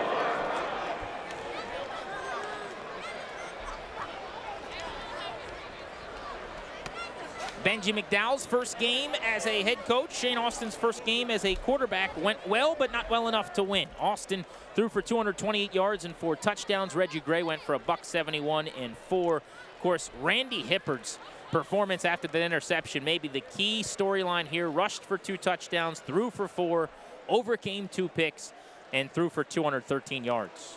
I can't believe it. I have to say this. It all comes down to the final drive of the Valor. I mean, it's kind of a situation that they've really had to work on throughout the year, trying to find the right recipe to get a winning formula, and now here it is. The stat brought to you by Red River is Shane Austin's day, 6 total touchdowns. Man, he put on a show. I mean, especially with 2 rushing touchdowns. The guy hasn't played in, what, a year? Hadn't played since 2016 in this league. I'm just saying, like, there's got to be some rust somewhere, but apparently not. He threw it for 4, ran for 2. You couldn't ask for anything more from that unless you wanted to be greedy and say, could we have gotten 1 more touchdown out of that last drive with only under a minute left to go? You see the players getting together at the mid-stripe post-game. Good rivalry in-game, pushing and shoving all day long, but they'll spend a few moments together here after the game, as many of the players have made their way back to the locker room. Valor played hard and had chances today, and they got the football back. 4 straight incompletions is the issue, because that goal line stand was one of the plays of their season. Dude, that play right there has to be something that you build on. When you go home tonight, check the film, look back at it, and you understand you have it within you. It was just a matter of Baltimore's defense played some great defense. That's all it came down to. They didn't let you get the first down when you needed to. But overall, the Valor played a very good football game. This is the tone that they have to play with for throughout the rest of the remainder of the season. The Valor hit the road and travel up north to Albany, New York next week. The Valor are going to try to avenge last week's loss against Tommy Grady and the Albany Empire. You can catch that game next Saturday on CBS Sports Network. Let's go down to the field. Dan's got one of the stars of the game for Washington. That's right, 4 touchdowns through the air, 2 touchdowns on the ground for Shane Austin today. Your first start since 2016. Clearly, end result, not something that you look forward to, but nonetheless, in your first start, how did you feel out there playing for the Valor for the first time as the starting quarterback? I felt comfortable with the guys. I mean, we got a lot of veterans on this team, so it's a pretty easy transition when you got guys that really know what they're doing. got a good up front O-line, so I got to give them a lot of credit. They kept me, standing upright, so that helps. But yeah, it's just a matter of getting back into it, getting to the flow of things. A couple plays away tonight, but we'll be back next weekend. It was a tumultuous week, to say the least, for the Valor. New head coach, new starting quarterback at your position. How would you assess the team's performance today against a Brigade team that's now 4-1, one of the better teams in the Arena Football League? Yeah, the odds are definitely against us when you got a lot of big-time changes like that midweek. So there wasn't a lot of time to prepare with, a new coach, but we made it simple. And, I like the way that the guys battled today. I tell you, the energy was different today, so that's something that you can build upon. All right, Shane, thank you. Thank you. Guys? Thank you, buddy. Much appreciated. To the man of the hour, and what a performance for him. You don't play since 2016. Be as accurate as he was, completing 20 of his 34 attempts. And some of those incompletions, as we said, coming late, ended up slinging it for 6 total touchdowns and 228 yards. Look, for not playing that long and to be as accurate as he was, but that just goes back to the confidence that Coach McDowell had in making the quarterback change to putting him in. Warren Smith Jr. is a good quarterback, had a really good game last week, but Coach McDowell felt that he was more comfortable with Shane Austin under the center, and it worked out well for them. Like you said, there's a lot that this team can build on, a lot that they can actually find that's going to be beneficial as they walk through the rest of this schedule, especially by the time they get Philly back on the schedule. Man, they've got a lot working for them. So if you're a Valor player, keep your head up and look forward to next week. Yeah, I think they've got a lot, as you said, to feel okay about. Get back into the locker room, talk about some of what went wrong, fix it for the weeks ahead. It was a fun broadcast here on the Monumental Sports Network. Wes, it was a treat, buddy, and I look forward to working with you again Absolutely. soon. Let's do it. It's going to be fun all season long. I want to thank our hardworking crew, Sharon up here helping us out, Chelsea and company behind the scenes as well. Excellent job today. The Valor came up just short, 42-41. The day is not done for the Monumental Sports Network. Go, Caps, go. Yes. Get yourself a Game 5 victory. So long from the nation's capital, where the Brigade get a 1-point win in a thriller over the Valor, the rivalry continuing in D.C.